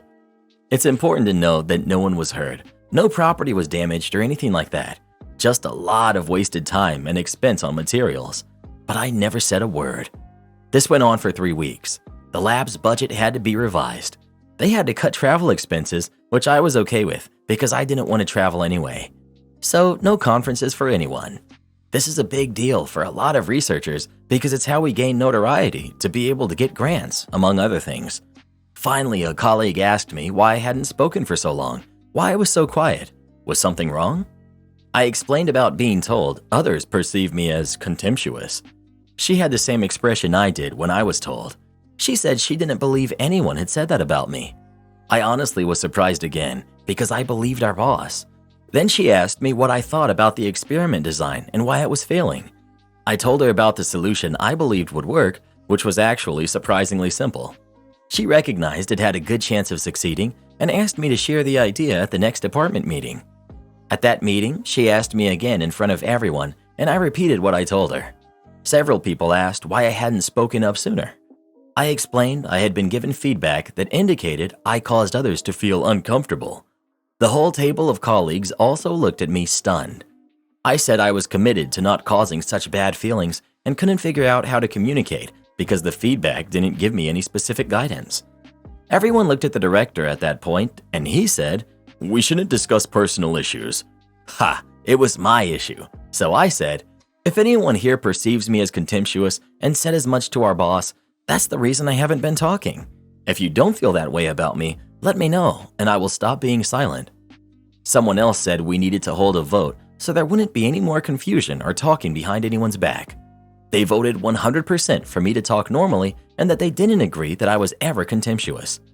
That director slowly stopped coming to work, month by month after this episode, until he was only showing up 1 day a week. Finally, he took a lab position somewhere else, and one of my colleagues was promoted to director. And the experiment was a success. The next year, I got a grant to keep the research going and paid for 2 people to be able to travel to the Related conference to present our findings. Am I the jerk for causing a scene when my husband's family showed up for dinner again? This evening, I made a scene in front of my husband's family while they ate dinner at our house. My husband's family came over for dinner the second time this week. They were also over last week and the week before. Typically, I'm not consulted on these visits. I'm just informed of them, sometimes with little or no notice at all. The visit 2 weeks ago, I had 30 people. This one, I had lots of notice. Last week was 15. During these previous visits, I feel I was a good and welcoming host. I made food, cleaned up, made conversation, etc. This afternoon, I was exhausted and not feeling well after a really busy work week and sleep issues. My husband and I have a young daughter who also came home from daycare coughing. We've been dealing with bouts of sickness, plus some really big transitions in the last few weeks. Around 3 p.m., my husband informed me that family members were coming over, 6 in total. I told him I wasn't feeling well and was upset he didn't ask me about it before confirming. I was also upset because we had only had 1 dinner together this week. The previous night, he had been at a work dinner and was over at his dad's earlier in the week. Plus, we had already had the family. He initially disregarded me and left the room, but he later apologized and reassured me that next week would be quiet and we would spend time together and I could just be upstairs tonight and not have to worry about cleaning anything up. Plus, dinner was taken care of already. I had an early dinner with my daughter and put her to bed at 7, which is when his family showed up. I stayed upstairs in bed initially, but went down and briefly explained I was not feeling well and our daughter was sleeping. However, there was a lot of noise with kids running around who woke up my daughter, so I went down again around 9. At this point, my husband was slurring his words drunk because when he gets together with his dad, they drink. When I realized he was slurring his words, I lost it. I asked him to stop drinking in front of his family because he would be grumpy and hungover the next day. I told him I was tired of it and tired of cleaning up after everyone. Honestly, I can't remember everything I said because I was raging, but I do know that I didn't swear or yell, though I was raising my voice. I told him that his behavior was unhealthy and that it was not okay. I basically had a heated argument with him in front of his family, clearly making them feel uncomfortable. But they also knew that I was sick, yet stayed until after 10 p.m. while the kids ran around making noise. They stayed late earlier in the week too, and at that time didn't even offer any help. My husband and his dad are both passed out now. The other family and kids have left. I'm embarrassed that I lost my composure, but I'm also just so fed up. I feel knots in my gut and guilt for not holding it in. But I feel like I've been holding a lot in, and I couldn't contain it any longer. Not the jerk. Your husband is an inconsiderate jerk. And not consulted? That is absolutely unacceptable. It's your house, and these things need to be agreed on before being planned. But the part that really infuriates me is, if these are his dinners and gatherings, and he refuses to even include you in the planning, or even agreement to have people over, why are you cooking for and cleaning up after them? Why on earth isn't he taking care of the food and cleanup? Also, getting drunk constantly at family dinners is a huge red flag to me. Probably because my father's side of the family has a lot of alcoholism, and they're the only people I know who do exactly that.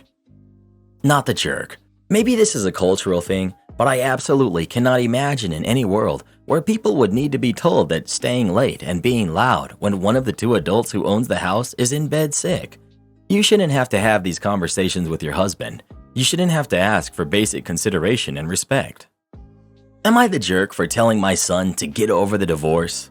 My ex-wife, Natalie, and I had an amicable but not loving marriage. We had 2 kids, Michael, who's 28, and Lily, who's 30. When Michael was about 10 years old, she and I saw that we no longer had romantic feelings, but a beautiful friendship. But for reasons at the time, mainly our kids, we decided to continue the marriage until our kids left home. Basically, nothing has changed on a daily basis. We still were the same couple as always, but we didn't force something we didn't want. When Michael moved away for college and home permanently at age 19, we decided to make the gradual move and finally make our divorce official. Michael didn't handle it well. For months, he tried to convince us to try couples therapy, intervention, that it was a bad phase in our marriage and not to sign the divorce paper until we were sure. We explained together and separately that it wasn't a bad phase and that we stay together for the good of the family only. Over time, he conformed, but hasn't accepted until today. I'm currently married and so is Natalia. We have a great relationship and often spend Christmas and New Year's together with our kids. What happened? Michael is engaged to Liam, and we recently had dinner with him, his in-laws, fiancé, and Natalie to celebrate the engagement. Michael still has a habit of making spiteful comments about the divorce and how traumatizing his parents' experience of getting divorced was. Several times I said that this was something that hurt us to hear because above all, my ex and I cherish that our kids don't suffer from our decision. During dinner, we were talking to his in-laws and they asked how long we'd been apart and how good we had a relationship, etc. Michael at some point said, "It wasn't such a good thing for the family. It was a traumatizing experience to see your inspiration as a couple break up and your family fall apart." To say that Natalie and I were embarrassed that he said it in front of his in-laws is not necessary. I had my limit and I said, "Look, Mike, I understand your feelings, but it's been 9 years that your mother and I haven't been together, and you didn't even live with us during this process. We're already in another moment of our lives. I think it's time to get over it and turn the page." He was quiet and stayed that way for most of dinner, saying only what was necessary. Later, I got a text from him criticizing me, saying I should respect his feelings and he was just venting, which was a valid thing, and I shouldn't say that in front of his in-laws. Am I the jerk?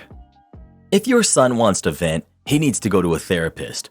What your son was doing was criticizing you in front of his future in-laws.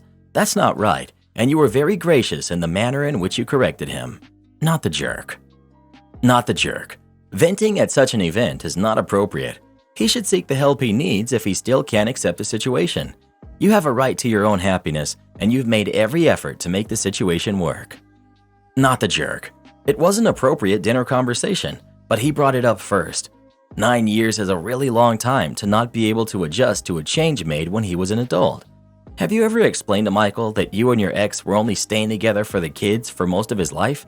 He can't just attack you about a decade-old divorce every time you interact with him. That's ridiculous. You're the jerk. Because you said this, "We cherish that our kids don't suffer from our decision," but your son is suffering from it. You deceived your kids, playing the part of a happy marriage, and then shattered their worldview. It doesn't matter if it was for their own good, but it absolutely pulled the rug out from under them, and your son is suffering from it. Great, you're friends. Great, you're happy. But you don't get to tell your son how and when he has to deal with the trauma that you inflicted on him. Think of it this way. The moment he left home, you got divorced. You don't think that potentially made him feel responsible? That if only he had stayed or realized it earlier, you would still be married? Well, who do you think is the jerk? OP or his son? Please let us know. Am I the jerk for telling my sister-in-law she's no longer allowed in my house after telling my kids to give her money?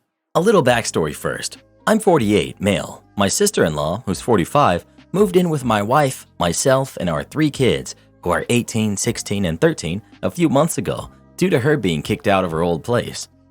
I have a job that pays me well and allows me to spoil my kids, but they all know the value of $1.